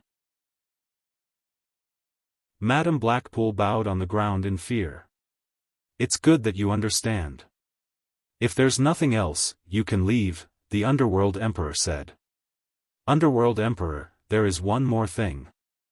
Heichi straightened his back and said, "The Celestial Realm sent someone to contact me. They said something strange happened in one of the 72 worlds. Countless years have passed and no one from that world ascended to the Celestial Realm. Thus, he sent down 16 guides to investigate, but none of them returned. Recently, someone from that realm sounded the immortal ascension bugle, but there's still no news of the people they sent out, and they haven't returned. What do you want to say to me?" the Underworld Emperor asked icily. Madame Heichi said respectfully, "They suspect that there might be something wrong with the passage to that world, and they want me to ask the Underworld Emperor to lend me the passage to the Underworld." "Heichi, you are from the Underworld. When did you become the messenger of the Celestial Realm?" The Underworld Emperor turned around and walked away from the window. His indifferent voice drifted out from the room, "Them? Which them? Do they have the right to negotiate with me? Go back and tell them that they don't have the right to talk to me. Tell Jintai to come and talk to me in person. 1,000 soldiers, no one is allowed to trespass this place without my permission." "Yes." The silver armor 1,000 soldiers cupped his hands and accepted the order. Then he waved at Madame Heichi to send her away. Heichi was frightened by the Underworld Emperor's words, When did you become the messenger of the Celestial Realm?" She knew the Underworld Emperor didn't like the people of the Celestial Realm. Though she didn't know the reason, she knew she had misspoken this time. The Underworld Emperor deprived her of the right to trespass this place. She wanted to explain, but she didn't dare to say anything else. She knelt and kowtowed, saying, "Heichi will remember. Heichi will leave now." Then she turned into a black light and left. After she left, the silver armor 1,000 soldiers appeared on the small building. The Underworld Emperor, who was holding the ancient scroll, said without turning his head, "What kind of person did she send to the human world this time? How could he be killed by a cultivator in the human world?" The silver armor 1,000 soldiers relaxed when no one was around. He walked to the Underworld Emperor's side and took out an ancient scroll from the bookshelf. He opened it and said, "A pampered man called Lu Mei. He was just a clown trying to please the crowd. His cultivation level was not worth mentioning. He was only a mid-stage netherworld warrior. The underworld emperor tilted his head and said, "The mid-stage netherworld warrior is not worth mentioning, but don't forget that it was the human world. How high do you think the mortal body of a cultivator in the human world can withstand? This person is not simple to kill a mid-stage netherworld warrior." The silver armor 1,000 soldiers was startled. He put the ancient scroll back on the bookshelf and said with a frown, "Now that you mention it, it is a bit strange. I didn't expect such a person to appear in the human world. Should I go there myself and see who did it? It's not the right time. Let's talk about it later." The underworld emperor shook his head slightly. In the middle of Wuxia, in a deep mountain not far from a bustling city, there was a mountain god temple that was full of incense. In front of the temple, there was an endless stream of people who came from the city to burn incense and pray devoutly. Behind the temple, there was a quiet wing built halfway up the mountain. Standing on the platform in front of the wing, one could see the crowd of people coming and going to worship at the foot of the mountain. Under the shade of the trees, Yu Qianqiu quietly looked at the mountain god temple with green smoke curling up. He said with a smile, "You two are really good at picking a place. I didn't expect you two would hide here and enjoy the human world." Gu Qingyun and Hong Qi stood on either side of him. Hong Qi had grown into a mature young man after not seeing him for a few years. Hong Qi said with a smile, "This is a rundown temple. If we didn't take over it, it wouldn't be so full of incense." I heard that the Hong Gang and Qing Gang suddenly appeared in the Wuxia cultivation world. I know it's the two of you. Yu Qianqiu looked around and joked, "You two are really famous." Hong Qi said with an embarrassed smile, "How can we be as famous as you, master? We're just making a small ruckus in the Wuxia cultivation world. We only managed to make a ruckus by taking advantage of the trouble on Wuxia Island. Otherwise, we would have been wiped out by the righteous and demonic sections. But master, you're famous all over the world. I heard that you're the #1 expert below the soul formation stage. I'm honored. I haven't seen you for a few years and you've learned how to be glib. Looks like you've gotten a lot of benefits." Yu Qianqiu tilted his head and stared at Gu Qingyun. "How is it? It's freer than you on that Fuxian island, right?" Gu Qingyun smiled and joked, "At least I don't have to bow and bow all day like I did on Fuxian Island. I'm now the leader of the world-famous Qing Gang. I'll rob anyone who dares to mess with me." He had been living in the outside world for so many years and had accepted many things. It was just like what Yu Qianqiu said. If he was still on Fuxian Island, he might not be able to break through to the core formation stage. Hong Qi laughed and said, "That's right. Fuxian Island is nothing. Sect leader Feng Xiangtian has sent invitations to us in the cultivation world several times, but we've been too lazy to care. So what if we're the #1 sect in the world?" Gu Qingyun rolled his eyes and said mockingly, "Don't be so arrogant here. Do you think Feng Xiangtian is so easy to mess with? If it wasn't for Wuxia Island, he would have come to destroy us a long time ago. You haven't stayed on Fuxian Island, so you don't know. Fuxian Island is very powerful. To be able to dominate the cultivation world for so many years, there must be many hidden experts in the late stage of tribulation passing." Hong Qi said disapprovingly, "What are you afraid of? With Master's current reputation, we can just use Master's name at the crucial moment. I don't think Fuxian Island will dare to act rashly against us."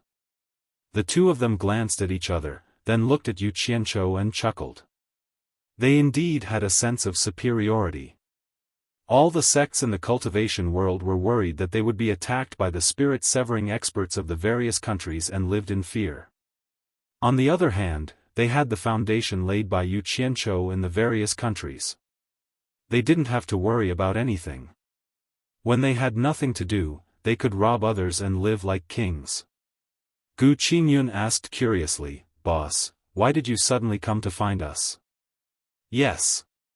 Yu Qianqiu nodded and said, I heard that almost all the independent cultivators in the cultivation world listen to your orders.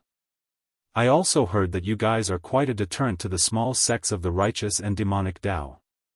So, I came to find you two to ask for your help.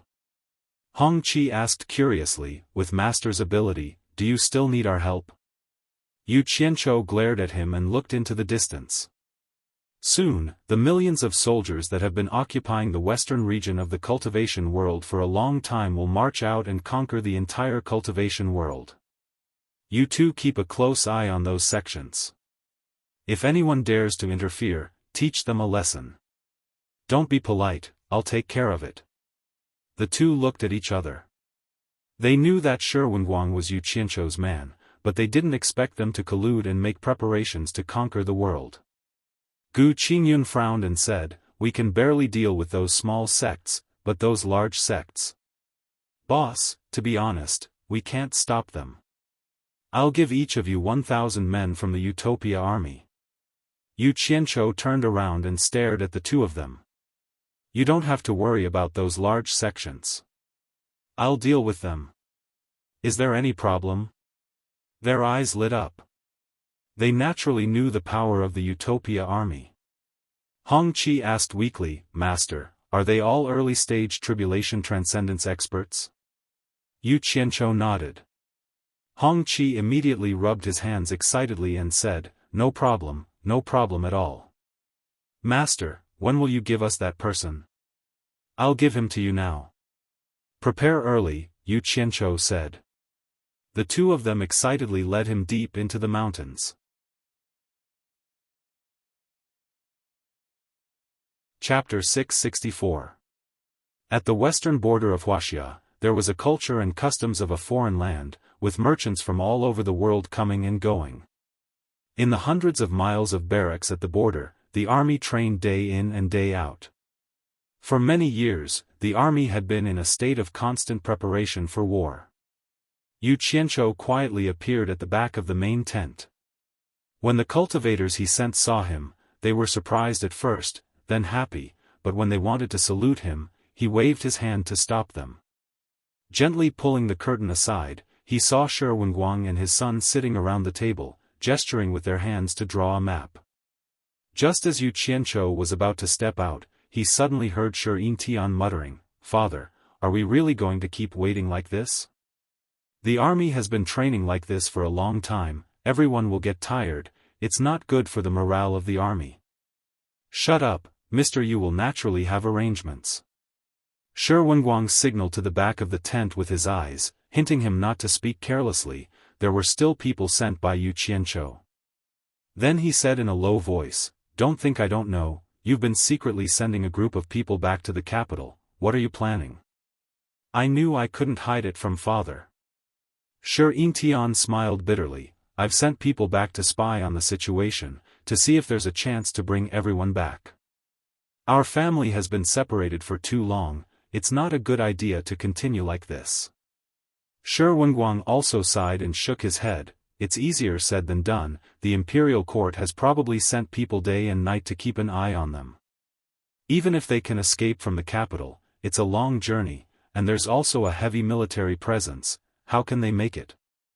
I'm afraid we can only ask for Mr. Yu's help. Yu Qianzhou smiled, opened the curtain, and walked out. The day of the Grand General's family reunion is not far away. The father and son looked over, and when they saw him, they were overjoyed and cupped their hands together. Greetings, Mr. Yu Qianzhou waved his hand at them, indicating that there was no need to be so polite, then looked at them carefully. Perhaps it was because of the hardships at the border, Shi Yintian already had the image of a middle-aged man. On the other hand, Shi Wenguang was still healthy and strong. Even after a few years, there were still no signs of aging on his face, most likely due to the pills. Yu Qianzhou's eyes finally landed on Shi Yintian, smiling, looks like the young general can't wait any longer and is eager to reunite with his family. Shi Wenguang was slightly startled, knowing that Yu Qianzhou had heard his son's grumbling. He hastily cupped his hands in apology and said, It's all my son's fault. He's insensible and full of nonsense. Please forgive him. Great General, you think too much. Who doesn't want their family to be reunited? This is human nature. What crime is there? After saying that, Yu Qianzhou walked to the entrance of the tent with his hands clasped behind his back and looked at the soldiers training outside. Amidst the deafening battle cries, he nodded in satisfaction. The father and son followed behind. Shi Wenguang asked, "Just now, Mr. said that the day of my family reunion is not far away. What does Mr. mean?" Yu Qianzhou suddenly turned around and strode to the commander's seat in the center. He stared at the two and asked, "If I let you make sufficient preparations before the battle, how long would it take for you to finish?" The father and son looked at each other, understanding the meaning behind Mr. Grand General's words. Their eyes were filled with surprise. Shi Yintian could not wait to answer, half a month is enough." Yu Qianzhou frowned, staring at Shi Wenguang. "Grand General, you are an expert in war, but you can't afford to rush. I'll give you a month to prepare, is that enough?" Shi Yintian immediately knew that he was being too impulsive. Shi Wenguang also glared at him, then replied, "Actually, we have always been preparing, it's just a small battle, the army can be mobilized at any time. If it's a big battle, it will take some time, but a month's time difference is not bad." "Good. Then I'll give you a month's time.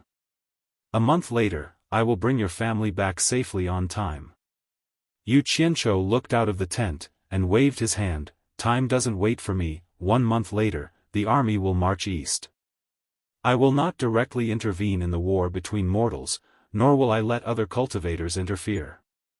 I've given you a chance. When the time comes, let's see if your Shi family has the ability to change the dynasty of Wuxia, and earn your Shi family's eternal inheritance." After waiting for so many years, the day had finally arrived.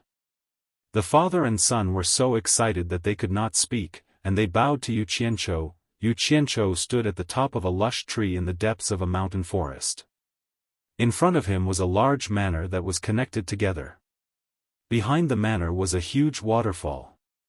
The rushing water split into two along the river, circling around the manor on both sides before merging into a single river and going far away. This huge manor was like a paradise. It was none other than the Wu clan, one of the 4 major clans that Yu Qianzhou had not set foot in for many years. Above his head, there were cultivators flying past, some alone, some in pairs, and some in groups of 3 to 5, rising and landing on the Wu clan's Hat Island. No one would pay attention to a cultivator who looked relatively young. Even if they occasionally saw him, they would just quickly pass by, not bothering to pay attention. When separating from Gu Qingyun, Yu Qianzhou mentioned that he was going to the Wu clan, and Gu Qingyun immediately informed him that the Wu clan's grand auction that was held once every 5 years was about to be held. Looking at the bustling scene deep in the old forest in front of him, Yu Qianzhou sighed endlessly. Time passed so quickly, he did not expect that 3 auctions had passed in the blink of an eye. These years had been spent in a busy manner, and it suddenly felt like only 2 or 3 years had passed, but looking back, it had been 15 years since he first came here. He still remembered when he was in Swallow City, he joined on Guangcang because of a jade pendant. The past was still vivid in his mind, and counting with his fingers, it had been more than 20 years since he stepped into the cultivation world. In this way, he seemed to be in his early 40s, but in the cultivation world, 40 years old was still young. "I wonder how that girl from the Wu clan is doing," Yu Qianzhou muttered to himself, standing on the treetop as the wind rose and fell, and shook his head with a bitter smile. In fact, because he had the golden bead, he could come here to see that girl every day, but he did not do so, and devoted all his energy to the great cause of scheming against others. Could it be that she was already married? After thinking about it, he felt that it was unlikely.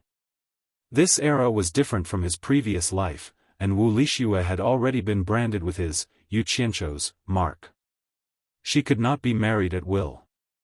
But because of this, he wanted to use the opportunity of the Wu clan's auction to make a high-profile appearance and announce that he had returned.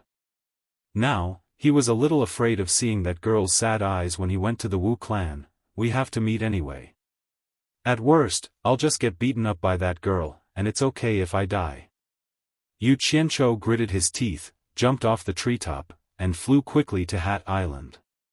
Being on the streets of Hat Island, Yu Qianzhou looked around, and there was not much change. Looking left and right, he walked in the bustling crowd, and no one paid attention to him. After all, not everyone had seen him with their own eyes. But, it was not that no one had not seen him, so, Suddenly, someone on the street let out a long cry of surprise. Damn it! I thought no one would recognize me after making a high-profile appearance. Yu Qianzhou criticized in his heart, and continued to walk his own path, and let others be surprised. The passers-by followed the surprised person's gaze, and immediately, someone couldn't help but exclaim again, "It's Yu Qianzhou." What? It's Yu Qianzhou? Where? Ah! It's really him, Yu Qianzhou is back. The entire streets of Hat Island were suddenly in an uproar, and the news quickly spread that Yu Qianzhou, who had become the #1 expert below the soul formation stage in a foreign country, had returned. The first reaction of the disciples of the various sects was to run back to the shops of their sects and pass this important news back to their own sections. Under the gaze of countless people, Yu Qianzhou felt like returning home in glory. When he walked to the river bridge that had been destroyed in the battle with Luo Qingtian and had been rebuilt, a large group of people from the Wu clan had already flown over. The person who was laughing was naturally the Wu clan's clan master, Wuxia. He had met most of the others before. Yu Qianzhou cupped his hands at them and said with a smile, "Long time no see, how are you all?" The current Yu Qianzhou was no longer comparable to the Yu Qianzhou of the past. His reputation was not just ordinary. It was said that he had been personally acknowledged by a soul formation final stage expert as the #1 expert below the soul formation stage. In addition, some of the higher-ups of the Wu clan knew that he was Bai Changchun's disciple, so they were all polite to him and greeted him back. Good. Wu Sihai looked at him and couldn't help but clap his hands and praise him a few times. He was so happy that he couldn't speak. Then, he waved his hand and said, "Please." Yu Qianzhou glanced at the crowd, but he didn't see Wu Lishue's figure. After feeling slightly disappointed, he didn't stand on ceremony and flew into the sky, following the Wu clan's group to the Wu clan's residence. After arriving at the Wu clan's ancestral hall, Yu Qianzhou respectfully bowed to the remade portrait of Bai Changchun in the center. The original portrait had already been burned by him. Then, the Wu clan's people all followed suit and bowed. Ever since Bai Changchun, the #1 figure in the cultivation world, was widely known by the people of China's cultivation world, the entire Wu clan became more and more respectful to this portrait. They even sent people to guard it so that the tragedy of being burned down last time wouldn't happen again. If that happened, they would be letting down the old ancestor. After a series of courteous greetings, Yu Qianzhou was a little impatient. He really didn't have a common language with this group of people. Just think about it, when he first met this group of tribulation-passing experts, he still felt a little excited. Now that they were asking and answering, he felt that it was boring. He could only force a smile and deal with them. It wasn't that he looked down on them, but he had seen too many big scenes. Right now, his eyesight and knowledge had far surpassed them. It felt like an adult talking to a 3-year-old child. However, he couldn't show his unwillingness because of Bai Changchun and Wu Lishue. Otherwise, with his temper, he would have left long ago. Wu Sihai understood this fellow who liked to cause trouble wherever he went. He dismissed everyone and asked someone to lead Yu Qianzhou to the quiet guest house to rest. Chapter 665. As soon as he arrived at quiet guest house, Yu Qianzhou dismissed the Wu family's disciples who asked him if he needed anything. He strolled around the garden alone and even peeked through the cracks in the rockery, but he did not find a place to hide someone. He could not help but look around and ponder. Didn't Wu Sihai hint that Wu Lishue would often be alone here? Where did she go? Could it be that she's deliberately avoiding me? It seems like that girl is angry that I haven't been here for a long time. Yu Qianzhou chuckled and ran back to his room, instantly disappearing. When he reappeared, he had already returned to a remote place in Utopia. He closed his eyes and contacted the item he had given Wu Lixue. From Wu Sihai's words, that girl was still thinking about him. In that case, the item he gave her should be with her. Not long after, he found the location of the item and appeared in the room again. After that, he went straight downstairs to the back room, only to find that his target location was actually a small storeroom in the corner. He frowned immediately, and without saying a word, he directly kicked the door in with a pang-pang sound. Immediately, an ear-piercing scream rang out from inside. With a murderous look on his face, Yu Qianzhou dashed in with a ball of black flames in each of his hands. When he saw the person squatting in the gray corner, he quickly scanned the surroundings warily, but he did not discover anything. He retracted the black flames in his hands, and the murderous look on his face disappeared. He stared at the person in the corner and said in shock, "Wu Lixue, what are you doing here?" He thought that Wu Lixue had been kidnapped or trapped in this small space, so he broke the door and barged in. Unexpectedly, it was not as he thought. He saw Wu Lixue hugging a ball of light that flickered and dimmed in the corner of the storeroom full of junk. Wu Lixue was looking at him with her eyes blinking. She was completely fine. Seeing that she did not say anything, Yu Qianzhou asked curiously, "What did you scream about?" He did not know that he had suddenly kicked the door open and startled her. Wu Lixue shook his head and slowly moved over. He weakly bowed and said, "Mr. Yu." Then he quickly walked out. Yu Qianzhou was stunned by the way she addressed him as Mr. Yu. Then, he suddenly realized that this girl was really angry. So, he quickly dashed out and stood in front of Wu Lixue. He originally wanted to reprimand her, but he discovered that this girl looked haggard and didn't have the lively and adorable liveliness she used to have. He immediately became discouraged and lowered his head to admit his mistake. "I was wrong. I shouldn't have not come to see you for so long. Are you angry? I promise I won't do it again. Li Shui, please give me another chance. I'm afraid that you'll ignore me." He firmly believed that an innocent girl was easy to educate. She stared at him with her big, unblinking eyes and immediately became extremely wronged. Her eyes became misty and big drops of tears flowed down. Her shoulders trembled and she choked with sobs. With this cry, Yu Qianzhou felt even more guilty. He immediately pulled her into his arms and let her tears drench his chest. He carefully patted her back and comforted her, "Don't cry, don't cry." In the end, the more he comforted her, the sadder she seemed to cry. She hid in his arms and sobbed, "I thought you didn't want me anymore." "Nonsense, how is that possible?" Yu Qianzhou coaxed her like he was coaxing a child. "The sisters in the family all say that you're now a great person in the cultivation world. You don't like a woman like me and won't want me anymore." Wu Lixue kept sobbing and complaining. It seemed like she had heard a lot of gossip. "Damn it! Who's the one who's talking nonsense?" Yu Qianzhou pushed her shoulders away with a murderous look and said fiercely, "Who's the one who said that? Bring me to her and I'll kill them all. Let's go now." He turned around and walked away as if he was really going to kill someone. With this scare, Wu Lixue immediately stopped crying. She grabbed him with one hand and panicked, "Don't. They're just saying it casually. Don't kill them." She grabbed him with one hand and held on to something in her other hand that was red and bright. She refused to let go.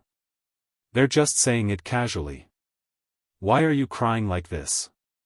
I don't believe it. Let's go and settle the score with them." Yu Qianzhou looked like he wouldn't stop until he killed a few people. He actually pushed the reason why she was crying to someone else and he did it so confidently. How could Wu Lixue withstand his bluff? She was really scared out of her wits. She grabbed onto him with all her might and shook her head with all her might. I won't cry anymore. It really isn't their fault. She knew Yu Qianzhou's style of doing things. Back then, he didn't even blink when he killed the Wu clan's elder. Why would he care about the lives of a few unrelated little girls?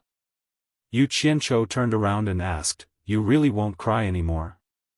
You were the one who said that the sisters in the clan were gossiping. You're still crying. It must be true. I'll kill them now." He acted like he was going to kill someone again. "I won't cry anymore. I really won't cry anymore." Wu Lixue's face was covered in tears, but she tried her best to squeeze out a smile to tell him that she really wouldn't cry anymore. In the end, her smile was even uglier than her crying. Yu Qianzhou's heart softened. He couldn't bear to bluff her anymore. He bent over and carried her in his arms. He ran up the stairs and into the room. As soon as she was carried into the room, she thought of what he was going to do.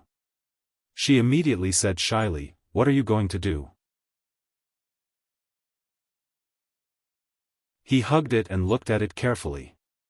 Ever since he bought it for Wu Lixue, this was the first time he looked at it carefully.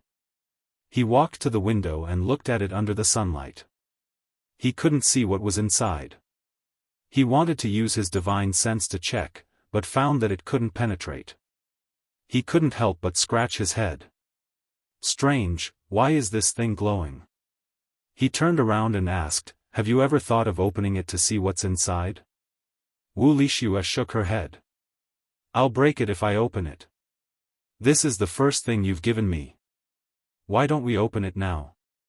Yu Qianzhou asked. Wu Lixue shook her head resolutely. But Yu Qianzhou's curiosity was aroused. He even dared to barge into the underworld cave. How could he stop him? He said to Wu Lixue with a serious expression, "Have you ever thought that there might be some treasure inside? The treasure inside is the real thing I'm giving you." Wu Lixue was startled. Hearing him say that, her expression seemed to be a bit tempted. She asked suspiciously, "Is there really a treasure inside?" Yu Qianzhou nodded seriously. He patiently said, "From my experience in the cultivation world, there's a high chance that there's a treasure inside. How about we open it and see?" Wu Lixue was tempted by his words. She said, "If there's no treasure inside, then promise to give me something else as compensation." "No problem." Yu Qianzhou laughed. Since he had already convinced the owner of the dinosaur egg, he didn't hesitate to chop the egg. Puff! Yu Qianzhou's face twitched. He slowly pulled his hand back from the egg. His hand was in pain, but the egg didn't react at all. "What's wrong?" Wu Lixue asked. Yu Qianzhou shook his head. His expression became serious. He began to pay attention to the dinosaur egg. With his current cultivation, even though he didn't use his full strength, his palm strike was enough to split open a large rock. Who would have thought that this thing would be so hard that it didn't react at all? He was now suspecting that this thing might actually be a treasure. In for a penny, in for a pound. Yu Qianzhou's temper flared up. He suddenly started punching and kicking the egg crazily. However, after a long time, the egg didn't react at all. It wasn't just Yu Qianzhou. Even Wu Lixue was shocked. She never thought of breaking this thing, so she didn't know it was so hard. In her mind, Yu Qianzhou was known as the #1 cultivator below the soul formation stage, so his cultivation level must be very high. Even a piece of black iron should have been deformed by his attacks, but this so-called egg didn't have any reaction at all. This was incredible.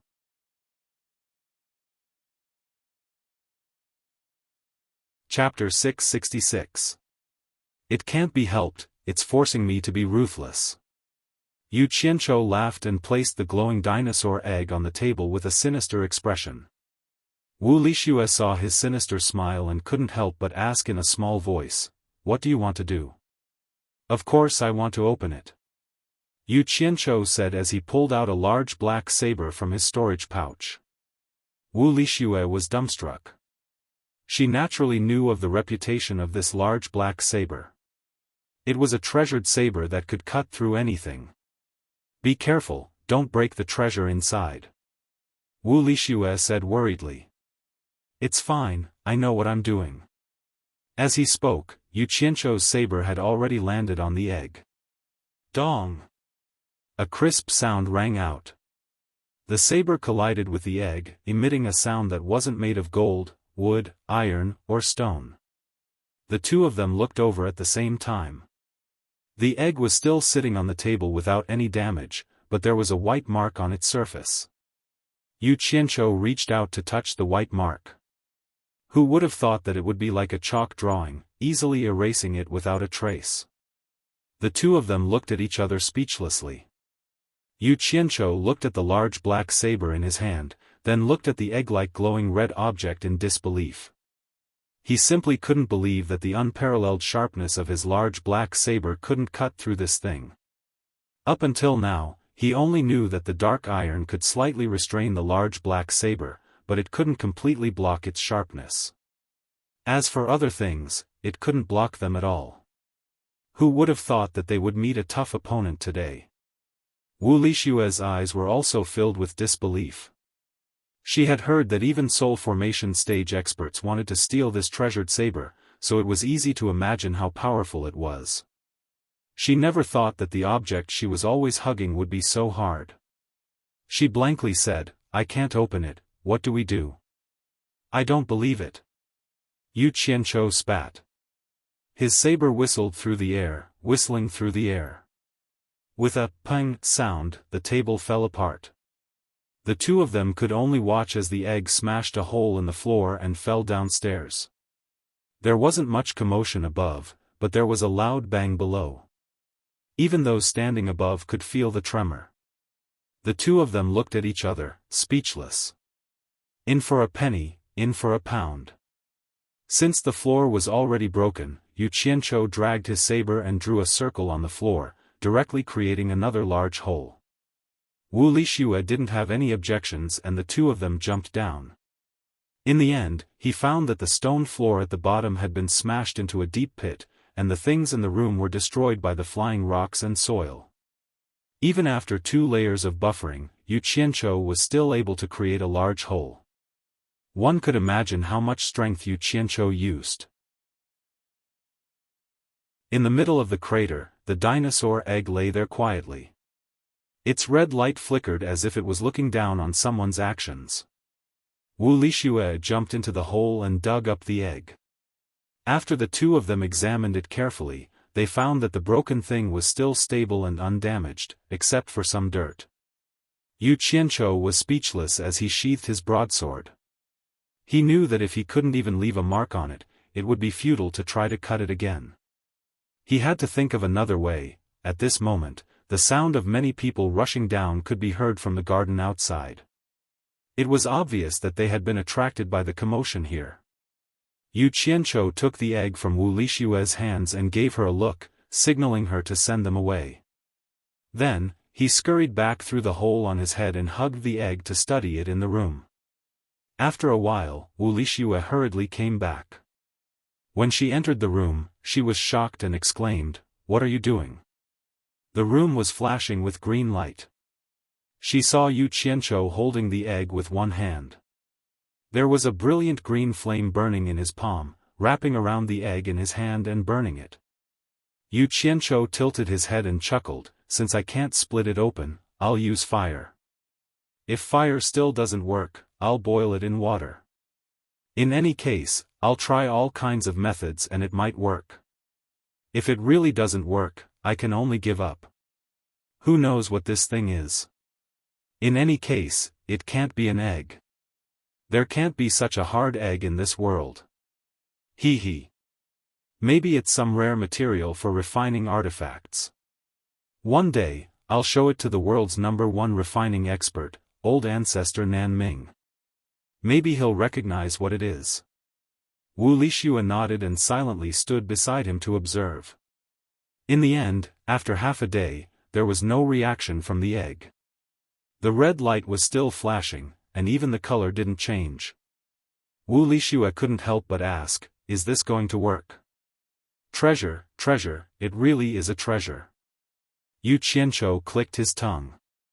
Although he didn't know what it was, the big black knife couldn't split it open. Even the highest temperature of the condensed green fire couldn't burn it. Just based on these 2 points, this thing was definitely not ordinary. It wouldn't be too much to call it a treasure. Let's boil it again. Yu Qianqiu did as he said. He opened his other hand, and clear water flowed out of his palm like a spring. But at this moment, the two of them exclaimed in unison, and their gazes focused on the egg. They saw that the strange thing that was being burned by the green fire suddenly stopped flashing red. After the last flash of red light, the red light solidified on the surface and didn't disappear anymore. It wasn't like before, where it kept flickering red and dark. However, the red light seemed to be stronger and brighter than before. Furthermore, it was getting more and more dazzling, illuminating the whole room in a bright red. What happened to it? Wu Lixue raised his hand to cover his eyes. It seems like burning it with fire is working. Continue burning it, I want to see what will happen. Yu Qianqiu put away the water that came out of his other hand. He squinted his eyes and continued to roast it with the green fire with an excited expression. However, when the red light was so strong that one couldn't look at it directly, the dazzling light started to recede, giving off a feeling that it had reached its peak. In the end, the red light became weaker and weaker. Slowly, the red ball that was being burned by the green fire turned into a black ball. The dazzling red light could no longer be seen, as if all the energy had been released. Wu Lixue's eyes widened, and he asked again, what happened to it? You're asking me, but who am I supposed to ask? Yu Qianqiu was speechless. Suddenly, his expression changed. He stared at the egg with his eyes wide open. He couldn't help but exclaim, and the green fire in his palm started to sway. Wu Lixue immediately asked, what happened? What happened? It. Yu Qianqiu tilted his head to look at Wu Lixue blankly, and said in shock, it seems to be absorbing my green fire. Ah! Wu Lixue cried out in alarm. Then what do we do? Hurry up and throw it away. Yu Qianqiu shook his head and squinted. Let it absorb, damn it. I'd like to see just what kind of trick it's playing. He did his best to stabilize the output of the green fire. But this black ball of fire was like a bottomless pit. No matter how much it sucked, it would never be full. It consumed most of the green fire elemental energy stored in Yu Qianqiu's body, but it was still absorbing. The green fire elemental energy in his body probably wasn't enough. Yu Qianqiu was wondering if he should take this thing to Twilight Valley's lair of green fire to see just how long it could absorb and what it would become. Suddenly, the black fellow's absorption speed increased, and the green fire before him was visibly being devoured. Alarmed, Yu Qianqiu clenched his teeth and tried to pour out all the green fire in his body, but the black fellow seemed rather sensible. It knew that Yu Qianqiu didn't have much left and was embarrassed to ask for more, so it suddenly stopped absorbing. Damn! This fellow really knows how to play with people.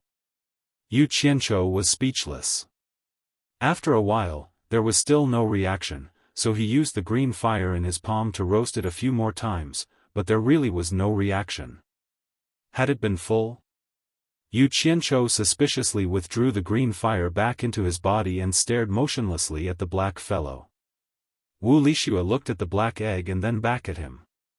Seeing the rich variety of expressions on his face, she didn't know what was going on that outsiders didn't know. She wanted to ask what was going on, but when she saw Chen Changsheng's unwavering gaze, she was afraid of disturbing him. After a long while, the two of them glanced at each other in confusion, wondering just what they had been doing all this time. The black egg was completely motionless. Outside, night had fallen, and the sky was filled with stars. Another day had passed. What do we do?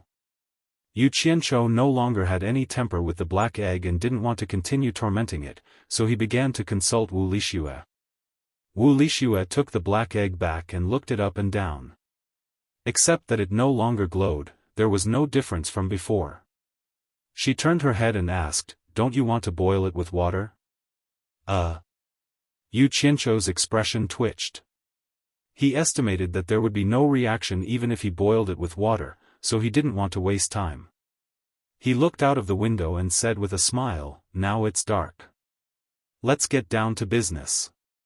We'll talk about it later." After saying that, he held Wu Lixue up, causing the latter to exclaim. The two of them went to bed happily. As soon as they turned over the big quilt, Yu Qianzhou's complaining voice came, "My dear lady, didn't you just put it aside? Why did you suddenly appear out of nowhere and bring it up again? Give it to me." A big foot stretched out from under the quilt and kicked Haydn out. Then it kicked Haydn directly to the bottom of the bed and made him roll around. There was a lot of movement on the bed. The passionate love disturbed the tranquility of the night. The sun was rising, and it just bloomed with golden light on the distant horizon. Yu Qianzhou was sleeping in the quilt, but he was woken up by someone.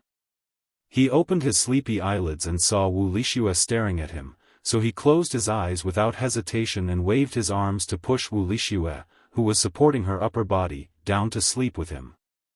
Unexpectedly, Wu Lixue hurriedly pushed him awake again. She pointed outside the bed and said in surprise, "Look, look." Yu Qianzhou didn't know what she wanted him to look at. Suddenly, he heard the sound of something rolling on the floor. He opened his eyes wide and looked back. He saw the black egg that was thrown to the ground yesterday was rolling on the ground alone.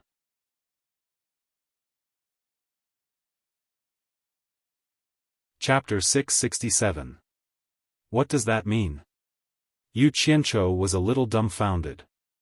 This thing that couldn't be cut open by the peerless sword and couldn't be burned by the green flame actually moved by itself.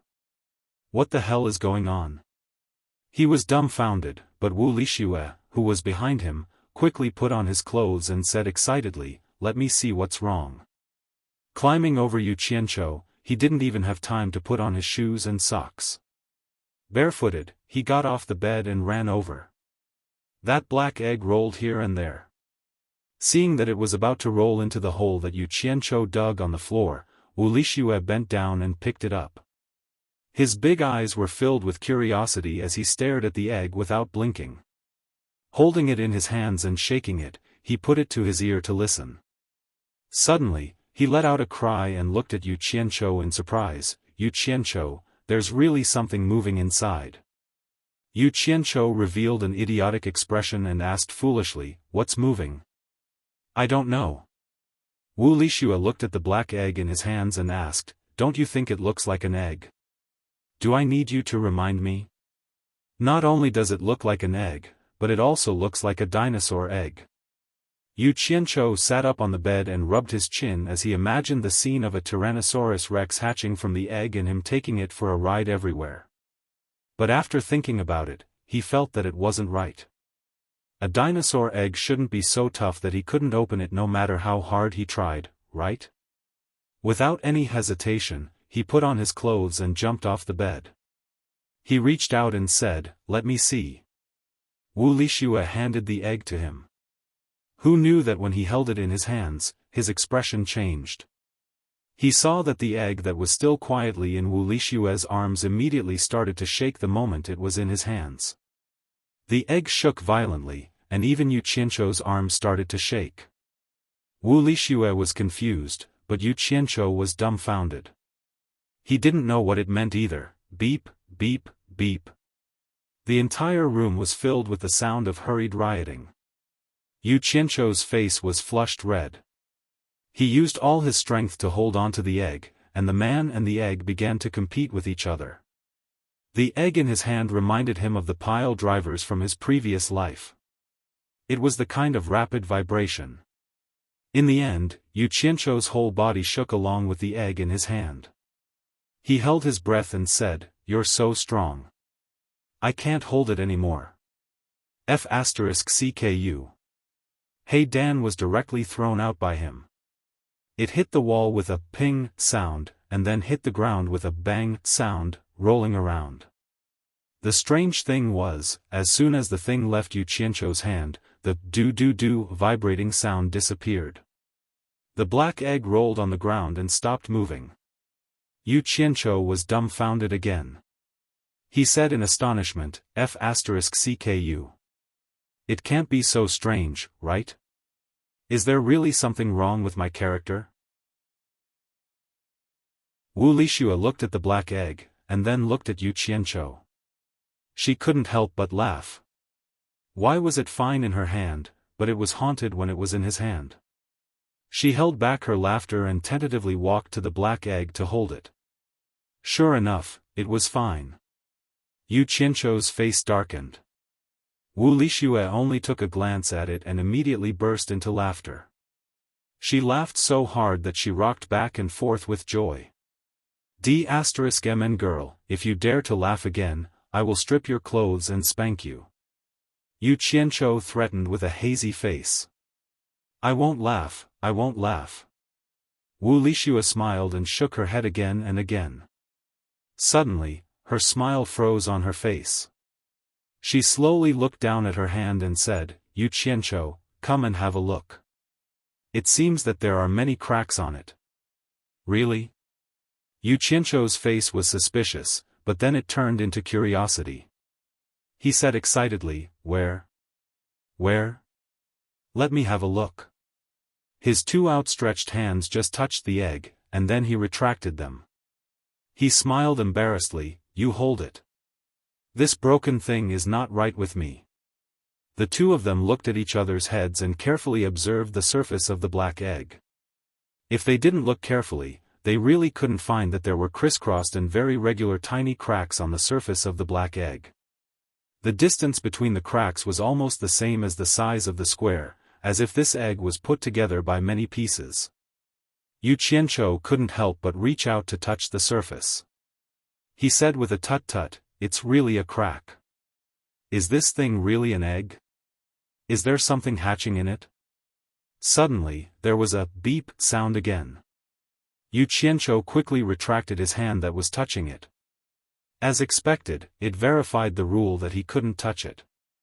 Wu Lixue looked at his embarrassed appearance of retracting his hand, and began to hold back a smile on her face again. However, she seemed to be complacent a little too early this time.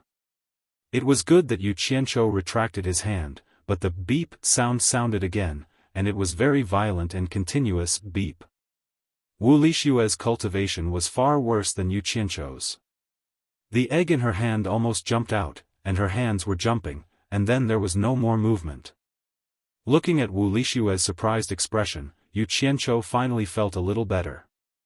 At first, he thought it was really because of his character that even this black egg didn't like him. Now it seemed that it had nothing to do with his character at all. It was just a coincidence before. Maybe there was really something hatching in this egg, and it wanted to break the shell from the inside. Beep. Pa. Wu Lixue's arms jumped violently because of the jumping black egg. She almost let go of her hands, but she forcibly pulled them back. However, Yu Qianzhou's eyes lit up, because he saw a little silver light popping out of the eggshell. It was sometimes black, sometimes silver, and sometimes black. Yu Qianzhou stretched out his arm and caught the small piece that flipped in the air. He casually looked at it, and suddenly said with a smile, This egg is finally broken. It's not easy. Because of the slightly curved small piece in his hand, the slightly concave side was shining with dazzling silver light, and the slightly protruding side was black and inconspicuous. Obviously, it was the eggshell of the black egg. Yu Qianzhou shook the eggshell in his hand and said, Lixue, look at what's inside the egg. Before he finished speaking, he found that without his reminder, Wu Lixue had already squinted one eye and curiously looked into the hole on the eggshell. As she looked, she muttered, Yu Qianzhou, I can't see clearly. But it's really beautiful inside, as if there are many colorful stars shining. Let me take a closer look. Little did she know that at this time, Yu Qianqiu was staring at her with his mouth wide open. Just as Wu Lixue squinted her eyes to look inside the egg, he saw a colorful light shining from the hole on the eggshell shining on Wu Lixue's face. Then, like a dream, an incredible scene appeared. The colorful light shone confusedly, and the sparkling colorful stars twinkled delicately, intertwining to form a ray of colorful shining stars. Like a thin mist, it floated dreamily from the hole. Wu Lixue seemed to not notice it at all. She squinted one eye and continued to look. Her face was full of obsession, as if she was attracted by the gorgeous colors in the hole. As she breathed in and out, the thin mist that shone like the colorful stars was actually sucked in by her. She was still smacking her lips and sniffing with all her might. She said, "What is this? It smells so good. Yu Qianqiu, do you smell it?" She took a few deep breaths in an intoxicated manner. As the first wisp of colorful shining mist was sucked in by her, countless colorful light spots that floated in the air began to gather on her body. Slowly, it started from her head and gradually covered her whole body. Yu Qianqiu swallowed his saliva with difficulty. He didn't smell any fragrance, but he felt that the room was suddenly filled with an ancient and rich aura. It was very, very ancient. It made people have the urge to bow down and worship. What did he see at this time? The Wu Lixue in front of him was like a goddess who was shrouded in dreamy colors. She was barefooted, stepping on the colorful stars, and her whole body was shining with a holy light. More and more colorful star mist gently coiled around her body, and gradually condensed into a pair of almost illusory wings behind her. The ancient aura on the wings was especially dignified. It was the kind of ancient and incomparable noble aura, as if she was an eternal royal family. The colorful light in the room shone brilliantly, and the colorful wings that shone with the stars slowly spread open and gently flapped. Yu Qianqiu even had an illusion that Wu Lixue was about to spread her wings and fly away, flying to the eternal stars in the universe. Wu Lixue was still looking at the hole with a face full of excitement and curiosity. She didn't seem to know the changes that had happened to her body. Yu Qianqiu only felt that his mouth was dry. He wanted to call out to Wu Lixue, but he was a little speechless. He subconsciously felt that this was probably a good thing for Wu Lixue, and he should not disturb her. However, the scene in front of him was too dreamy. It was so beautiful that it was breathtaking. He had never seen anything like this before. After a long time, the dreamy colorful mist in the egg seemed to have dissipated. The large wings behind Wu Lixue also slowly retracted quietly, and then all the colorful light quietly attached to Wu Lixue's body and disappeared, as if it had drilled into Wu Lixue's body. The colorful color in the room also disappeared, and it returned to normal. Yu Qianqiu silently stared at the egg in Wu Lixue's hands. If he hadn't experienced the strange things that happened to this strange egg from the beginning to the end, he wouldn't have believed that what he saw just now was real. However, he saw it clearly from the beginning to the end. He was the driving force behind the whole thing. Damn it! This egg was definitely not simple. Yu Qianqiu looked at Wu Lixue, who was still holding the egg and looking at it from the hole with her eyes, and he didn't know whether to laugh or cry. It seemed that the person involved didn't know what happened, and he was afraid that he was the only witness to this matter. This girl might have encountered some kind of fortuitous encounter. Yu Qianqiu wanted to tell Wu Lixue what happened, but just as he opened his mouth, he thought about it and held it back. He felt that it was better not to tell her for the time being. This girl was too naive, and if someone with ulterior motives got something out of her mouth, it would harm her instead. As her man, he had the responsibility and obligation to protect her from harm.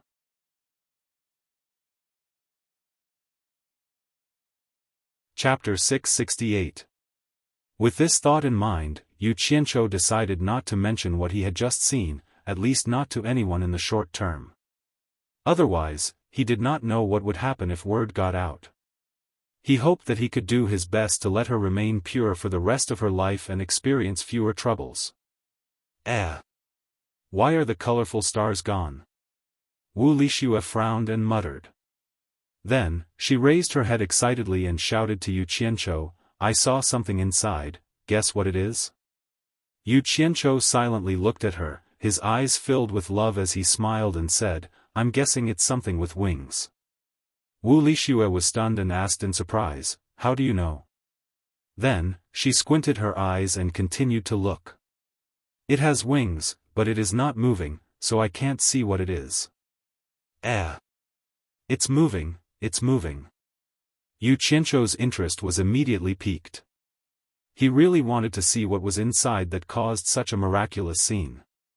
Just as he was about to reach out to hold the egg in Wu Lixue's hand, the entire egg suddenly became surrounded by a colorful halo, making a series of pa-pa-pa sounds and bursting with a dazzling light.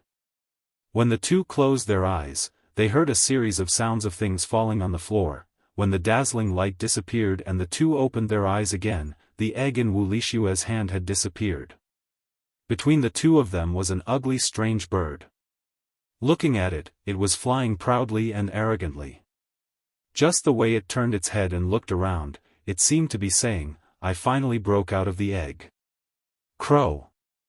The two of them exclaimed almost at the same time. Then, they looked at each other in shock, thinking that they had seen wrongly. Just think about it, after spending so much effort and so many strange things, a strange egg that took 2 days to hatch turned out to be a crow. Moreover, this crow was uglier than a crow. It was a crow that did not look alike. It basically had the outline of a crow and shiny black feathers, but there were 3 colorful feathers on its head.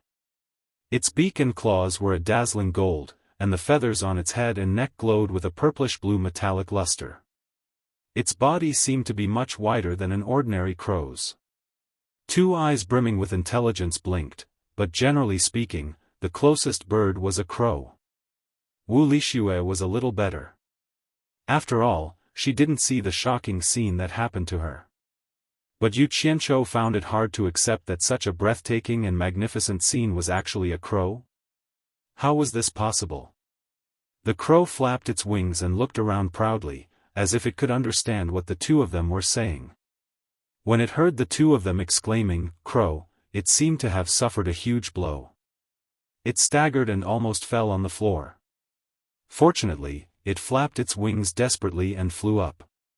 His head turned left and right, sizing up the two of them. His intelligent eyes were actually filled with grief and indignation, an indescribable desolation, as if he had been humiliated.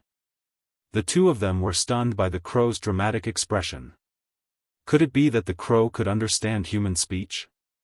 Yu Qianqiu looked at it carefully. It seemed to be quite different from a crow, but overall, it still looked like a crow. He then asked tentatively, "What bird, can you understand what we're saying?" The crow glared at him angrily and turned its head away arrogantly, as if it couldn't be bothered with him. "Oh ho!" Yu Qianqiu raised his 2 sleeves and threatened with a sinister expression, "Little bastard, you've got guts. You've just hatched and you dare to show off. If I let you flop around for another 2 days, you'll turn the sky upside down. Do you believe that I won't pluck your feathers right now and let you run naked on the ground?" The crow flapped its wings and immediately turned around to glare angrily at them. The purplish-blue metallic feathers on its neck opened up, as if it wanted to fight it out with Yu Qianqiu. "Feathered bastard, you're asking for a beating." Yu Qianqiu opened up his claws, wanting to grab it and beat it up. Wu Lixue, who was watching from the side, couldn't help but laugh. Seeing that he was really going to make a move, she immediately called out to stop him, "Yu Qianqiu, don't hurt it." Seeing that she was protecting it, Yu Qianqiu retracted his outstretched hand and grinned, "I was just trying to see if it could really understand us. From the looks of it, it really can." Hearing him say that, Wu Lixue's eyes lit up. From the crow's actions, it seemed like it could really understand human speech. Wu Lixue's eyes immediately lit up as she looked at the crow. Suddenly, her nose twitched and she said, "Yu Qianqiu, do you smell that? It smells so good. It's the fragrance I smelled just now." Ever since the crow came out, the room had been filled with a strange fragrance. It was just that his attention had been focused on the crow and he had not noticed it. Now that Wu Lixue mentioned it, Yu Qianzhou sniffed it. It was indeed very fragrant, like musk or orchids. He could not describe the fragrance, but it made him feel refreshed. The crow flapped its wings and looked around. Suddenly, it landed on Wu Lixue's shoulder and rubbed its head intimately on her hair. Wu Lixue was tickled by it and could not help but giggle. She raised her hand and stroked its smooth feathers. The crow's expression immediately became peaceful. Yu Qianzhou rubbed his chin and looked at the bird. No matter how he looked at it, he did not feel comfortable. A beautiful lady with a crow perched on her shoulder, it was indeed a strange sight. His gaze was suddenly attracted by the shiny silver eggshells on the floor. He walked around the room and picked up all the eggshells that were scattered on the floor. Every time he picked up a piece, he would secretly circulate his energy to test it. In the end, he found that it was still extremely hard. With his level of cultivation, he could not do anything to these eggshells. After testing it, he was a little shocked. He thought that the eggshells had softened after hatching, but he did not expect them to still be so hard. Just think about it, he could not open them even after spending so much effort, but this stupid crow managed to open them. How strong was this stupid bird? Yu Qianzhou looked at the crow solemnly. It was said that one could not judge a person by their appearance, but he did not expect that birds could not be judged by their appearance either. It looked ugly, but it was actually quite capable. Yu Qianzhou started to ponder. What kind of bird was this? After thinking about it, he even searched through some of the myths and legends, but he could not think of any bird that looked like a crow. But one thing was for sure, it was definitely not an ordinary bird. It could be seen from the movements it made earlier. He had just kept the eggshells when he suddenly heard a concentrated pu-pu sound coming from the air outside. The two of them looked at each other and did not know what had happened. They walked to the window and opened it. They saw countless different kinds of birds circling in the sky, and there were more and more of them coming from afar. What's the meaning of this? Yu Qianzhou was puzzled. In a flash, he directly jumped out of the window and flew to the roof of the quiet guest house. Wu Lixue also rushed up. The two of them looked around and were instantly stunned. The Wu clan was originally located in the vast mountains, so there was naturally no lack of all kinds of birds in the surrounding forest. But now, the sky above the Wu clan was currently filled with thousands of different kinds of birds, filled with all kinds of chirping sounds. The spectacular colorful scene floated in the sky like flowing clouds. At this moment, not only the two of them, but the entire Wu clan had also come out. They all stared at the sky in astonishment, not knowing what had happened. The cultivators of the various sects on Hat Island were also looking at the Wu clan from afar, and all of them were amazed. Wu Sihai led a few Wu clan elders and flew to the Wu clan's defensive sentry tower. The disciples on the sentry tower did not know what to do. Their duty was to stop people who trespassed into the Wu clan, but there was no such thing as stopping birds that trespassed into the Wu clan. Seeing that the clan head had arrived, they immediately asked the clan head if they should drive them away. Wu Sihai looked around and looked into the distance. He saw that there was a continuous flow of all kinds of birds coming from the dense forest, forming a trend that covered the sky and the sun. It made one's scalp go numb. The elders looked at each other. They had seen all kinds of birds, but no one had seen so many birds gathered together. It was simply a great spectacle. Wu Sihai looked at the densest flock of birds in the sky. He did not know what attracted them there, and they were circling below the quiet guest house. Wu Sihai's gaze suddenly focused, and he saw Yu Qianzhou and Wu Lixue on the roof of the quiet guest house. The two of them were pointing at the birds above their heads. Wu Sihai's immediate judgment was that this matter was definitely caused by Yu Qianzhou. This was because this fellow would cause a commotion no matter where he went. Even if someone told Wu Sihai that this matter had nothing to do with Yu Qianzhou, Wu Sihai would not believe it. He did not believe that this fella had nothing to do with Yu Qianzhou during normal times. It would be strange if this matter had nothing to do with him. There's no need to drive them away. Nothing will happen. Wu Sihai instructed the disciples on the sentry tower, but you all have to be vigilant. Be careful of people trying to fish in troubled waters. Although the disciples on the sentry tower did not know why he was so sure that nothing would happen, they still obeyed the order and retreated. Women were naturally fond of small animals, and birds with colorful and beautiful feathers were more attractive to them. At this moment, Wu Lixue was jumping excitedly on the roof. Although she lived in the mountains and had seen many birds, there were many birds in the sky that she had never seen before. Their bright feathers were dazzling. Wow! Look, look, it's so beautiful. Wu Lixue pointed at a pheasant that had just flown over her head. It had colorful feathers and a long tail of colorful feathers. It was like a peacock spreading its tail in the sky. Yu Qianzhou stammered perfunctorily. He rubbed his chin and stared at the sky. No matter how he looked at it, he found it strange. What made him feel the most strange was that some birds were natural enemies. For example, there was a vicious eagle mixed in the flock of birds. However, at this moment, they were coexisting harmoniously in the sky. It really did not make sense. Wow! That one is so beautiful. Wu Lixue pointed at the sky and exclaimed.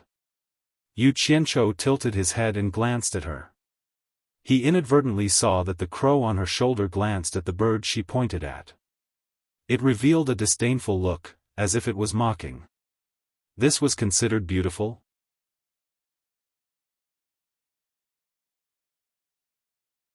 Chapter 669. Yu Qianzhou couldn't help but chuckle. Why did it feel like this crow was jealous? You think you're worthy of mocking others with your black feathers? Xiao Xiao was stunned again. Looking at the flock of birds in the sky, and then at the crow, she couldn't help but reveal a face full of suspicion. Could it be that it attracted all these birds? The more she thought about it, the more likely it seemed. The scene of the crow's birth was too eye-catching. It probably wasn't impossible for it to attract tens of thousands of birds. Otherwise, it wouldn't make sense for a flock of birds to come and congratulate it the moment it appeared.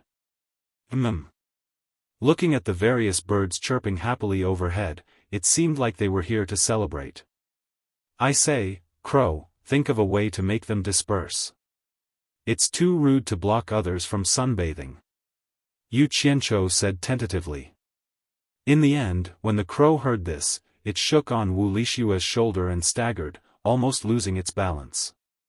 It glared angrily at Yu Qianzhou, seeming to be very disgusted by someone calling it a crow. Wu Lixue turned around and asked in surprise, "You said it can disperse the flock of birds in the sky?" Yu Qianzhou shrugged, indicating that he couldn't be sure. The crow seemed to be very unhappy with Wu Lixue's belittling of its abilities. Its originally disdainful eyes suddenly became bright and spirited.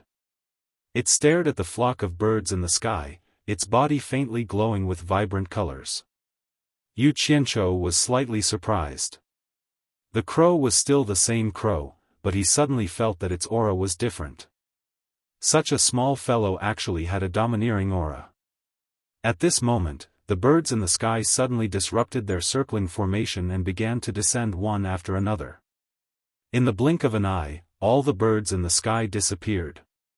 Only feathers of various colors slowly floated down. With quiet guest house as the center, there were all kinds of birds everywhere, densely covering every visible corner. Even the roof where the two of them were standing was filled with them. The two of them didn't dare to move recklessly, afraid that if they moved, they would trample a few to death. Not to mention Yu Qianzhou and Wu Lixue, even Wu Sihai and the others on the watchtower were dumbfounded after witnessing this magical scene. Wu Sihai was even more certain that this matter was done by Yu Qianzhou. However, he was also suspicious of how Yu Qianzhou did it. Could it be that he had learned some kind of beast-controlling technique? Docile pigeons, ferocious eagles, colorful pheasants, no matter how big or small they were, all kinds of birds bowed their heads towards where the two of them stood. Wu Lixue looked at the proud crow perched on his shoulder, his mouth agape in shock. She wasn't an idiot. She naturally understood that it wasn't her or Yu Qianzhou who made the bird submit, but the crow on her shoulder. Yu Qianzhou looked around at the colorful birds with their heads lowered. An idea flashed through his mind. He remembered an ancient legend from his previous life. Legend has it that there was a kind of divine bird that could make a flock of birds bow down to it. Because of this, a beautiful idiom came into being, which was called, 100 birds bow down to the phoenix. However, the phoenix in the 100 birds bow down to the phoenix was a divine bird, the phoenix. Could it be the legendary divine bird, the phoenix? Yu Qianzhou's mind was filled with doubts. If he only saw the scene of its birth and not the crow itself, Yu Qianzhou wouldn't doubt that it was a phoenix, because the scene was very eye-catching. But if someone said that this bird that looked like a crow was a phoenix, he wouldn't believe it even if he was beaten to death. Legend has it that the phoenix was the most beautiful and noble divine bird. Just like the qilin, both male and female were collectively referred to as the phoenix. The male was the phoenix and the female was the phoenix. Generally, regardless of gender, they were collectively referred to as the phoenix. Legend has it that the phoenix's feathers were thousands of times more beautiful than a peacock's feathers. Furthermore, it had the mystical power of immortality and rebirth from the ashes. Because of this, another beautiful idiom came into being, which was called, Phoenix's Nirvana. In short, the phoenix was the supreme existence among all the mythical birds. It was immortal and had eternal life. These myths and legends, Yu Qianzhou was very familiar with them in his previous life. Therefore, he immediately denied the possibility that this black-feathered crow was a phoenix. He couldn't help but think of the Wu clan's auction. At that time, it was said that the glowing egg was the egg of a vermilion bird. Could this crow be the legendary vermilion bird? That's not possible. Yu Qianzhou shook his head slightly and denied this guess. Although he wasn't familiar with the legend of the vermilion bird, he knew that it was a hybrid descendant of the phoenix. It was an existence that could almost be compared to the golden-winged roc among the mythical birds. How could it look like a crow? Bullsh *t. But looking at this tattered crow's eye-catching appearance, it was definitely not an ordinary bird. He didn't know where it came from. At this moment, the crow on Wu Lixue's shoulder suddenly opened its beak and let out a cry. The cry was loud and clear, like a desolate rustling, piercing through the clouds. As a result, Yu Qianzhou, who was close to it, was in a miserable state. He was so shaken that his eyes rolled back and he almost fell down the stairs. In his daze, he felt a hand supporting him. He subconsciously felt that it was Wu Lixue who had lent him a hand. Yu Qianzhou, what happened to you? Amidst the anxious cries, Yu Qianzhou shook his head and gradually woke up. However, his ears were still buzzing. He squeezed out a smile with a pale face and shook his head at Wu Lixue, indicating that he was fine. Looking around, the flock of birds had already disappeared, leaving only colorful feathers on the ground. In the distance, there was a dense group of flying figures escaping into the forest. Then, he looked at the crow on Wu Lixue's shoulder. It was staring at him with a mocking gaze, as if it was a punishment for him calling it a crow. Yu Qianzhou's expression twitched. It was really hard to believe that this little guy would scare people the moment he opened his mouth. It was really amazing with a single brilliant feat. The power seemed to be almost on par with Bai Changchun's cold snort. Or maybe it was the result of him standing too close. If he hadn't seen it with his own eyes, he wouldn't have imagined that the sound that almost knocked him unconscious was the result of this stupid crow's cry. Then, he saw Wu Lixue holding his arm with a worried expression, but it seemed like she was completely fine. Yu Qianzhou immediately glared at the crow angrily. This was definitely revenge. Otherwise, how could Wu Lixue, whose cultivation was lower than his, be completely fine while he was almost knocked unconscious? Yu Qianzhou and the crow on Wu Lishue's shoulder looked at each other. The former's eyes were filled with anger, while the latter's eyes were filled with ridicule. Little did they know that Wu Sihai and the others in the sentry tower in the distance were staring at them in shock. The crow's cry had driven away all the birds, immediately attracting their attention. Based on their experience, they could immediately tell that the crow on Wu Lishue's shoulder was not an ordinary crow. At the very least, it was not an ordinary crow. It might even be a legendary spirit beast. That was an existence comparable to a soul formation cultivator. Could it be a spirit beast that Yu Qianzhou gave to Shuai? Wu Sihai was overjoyed and immediately confirmed his guess. This was because he naturally knew whether Wu Lishue had a spirit beast or not. The only possibility was that Yu Qianzhou had given it to her. Otherwise, how could he be so generous as to give a spirit beast to someone else so casually? Thinking of this, Wu Sihai's heart was filled with relief. It seemed like it was not in vain that he had tried to matchmake Shuai with him. This brat still had a bit of a conscience. You've all seen what happened with your own eyes. The news that should be kept under wraps must be kept under wraps. The reason for announcing it to the public must also be comprehensive. Don't make a fuss that can't be justified. Wu Sihai turned around and said to an elder beside him. The joy on the elder's face had yet to fade. What a joke! With a spirit beast in the family, it was equivalent to having a soul formation cultivator. He immediately cupped his hands and said, "Rest assured, Patriarch. I'll make the arrangements immediately." With that said, he quickly flew away. Yu Qianzhou's furious gaze shifted away from the crow. He thought to himself, just you wait, there's a chance to settle this score. With a flash, he rushed back to his room. Wu Lishue stroked the crow on his shoulder and stuck out his tongue, as if saying, "You've caused trouble." Then, he also rushed back to his room. As soon as he returned to his room, he saw Yu Qianzhou lying on the bed with his legs crossed. It seemed like he was still angry. Wu Lishue secretly smiled, knowing that he was in a bad mood after suffering a setback. He didn't disturb him and continued to play with the precious crow on his shoulder. Ah! Wu Lishue suddenly cried out in pain. Yu Qianzhou suddenly looked over. It would have been fine if he didn't look, but as soon as he did, he became furious. As it turned out, when Wu Lishue had been playing with the crow on his shoulder, the crow had suddenly pecked at Wu Lishue's finger, causing the skin on Wu Lishue's finger to break, and the crow had been licking the blood from its beak, seemingly savoring the taste of the blood. "I'll kill you!"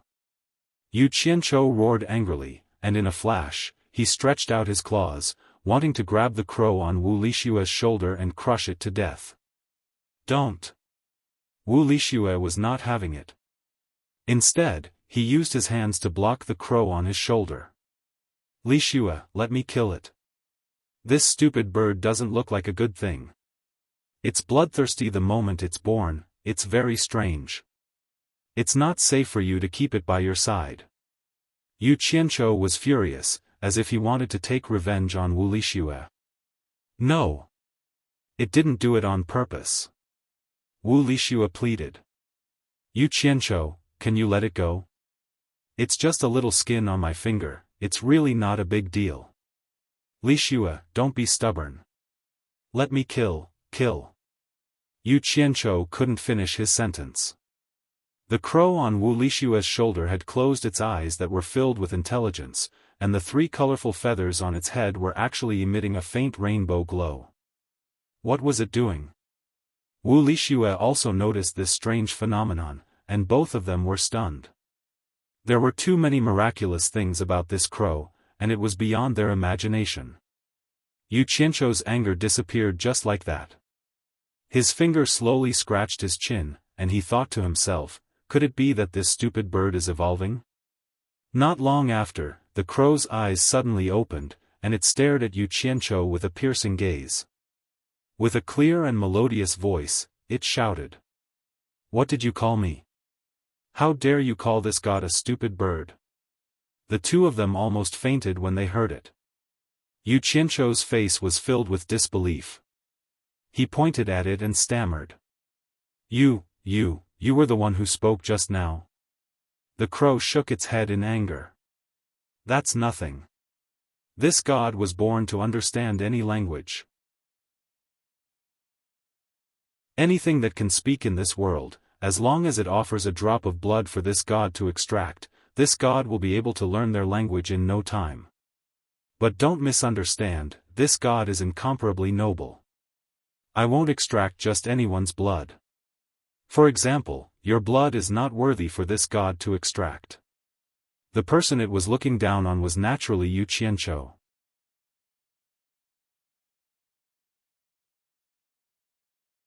Chapter 670.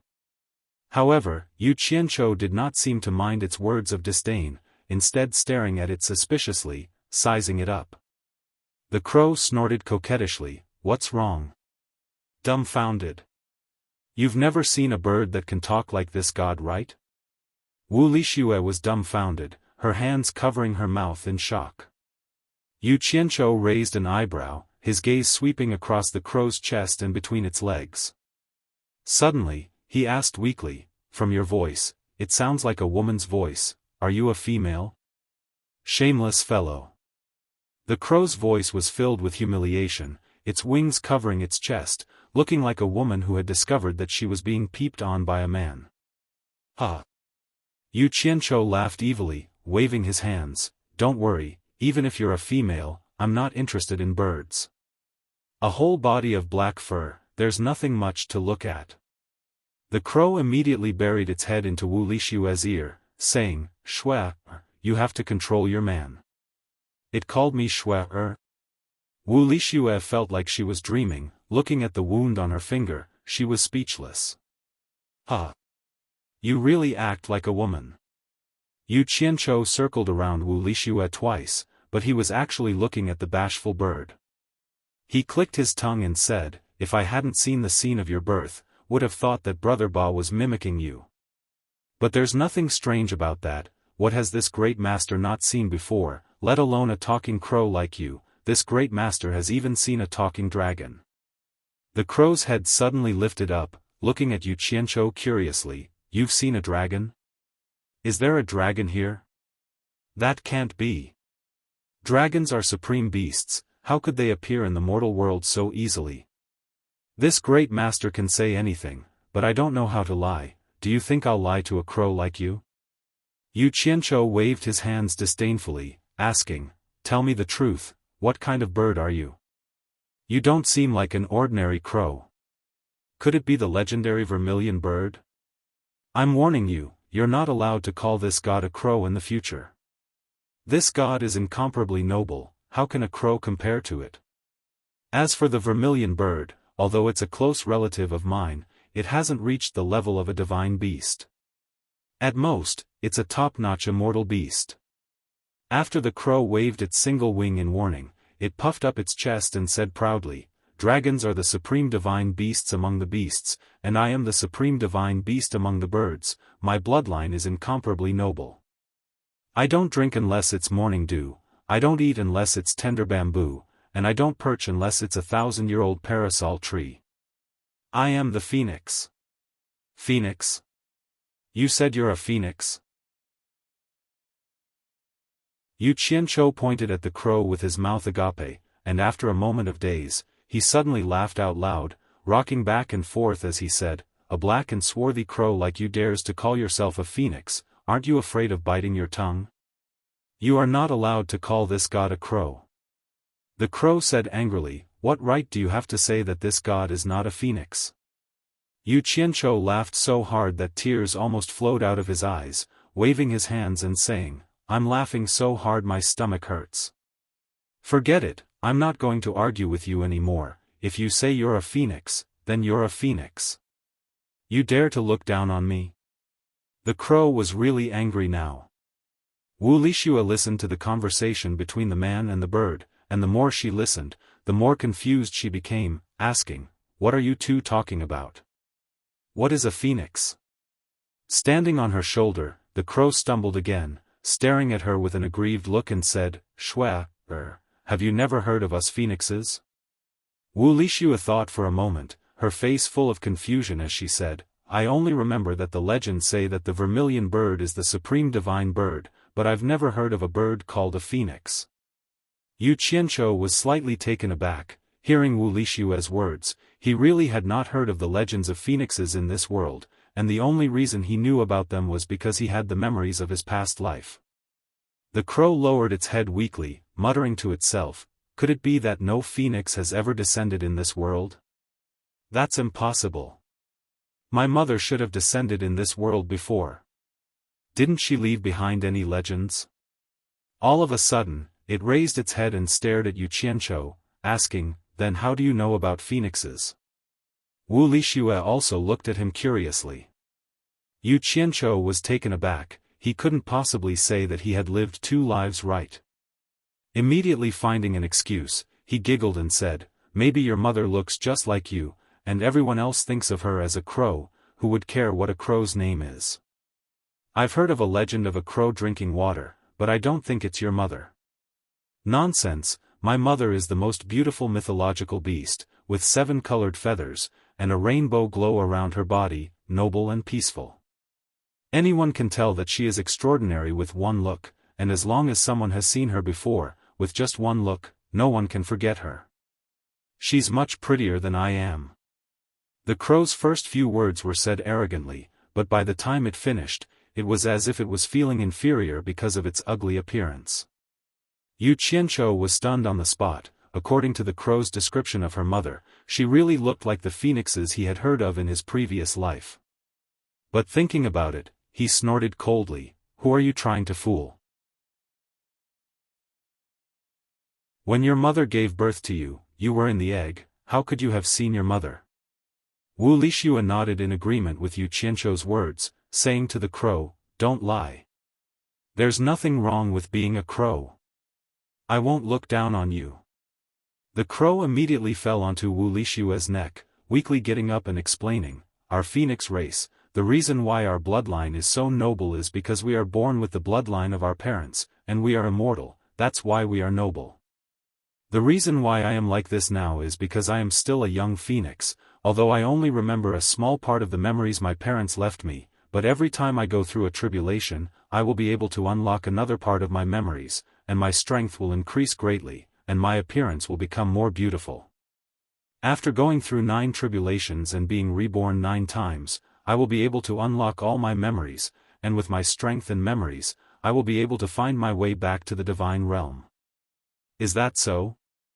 Wu Lixue's voice was filled with doubt, obviously finding it hard to accept such a miraculous explanation. Just as the crow was speechless, Yu Qianzhou suddenly exclaimed, Phoenix's nirvana? Yeah.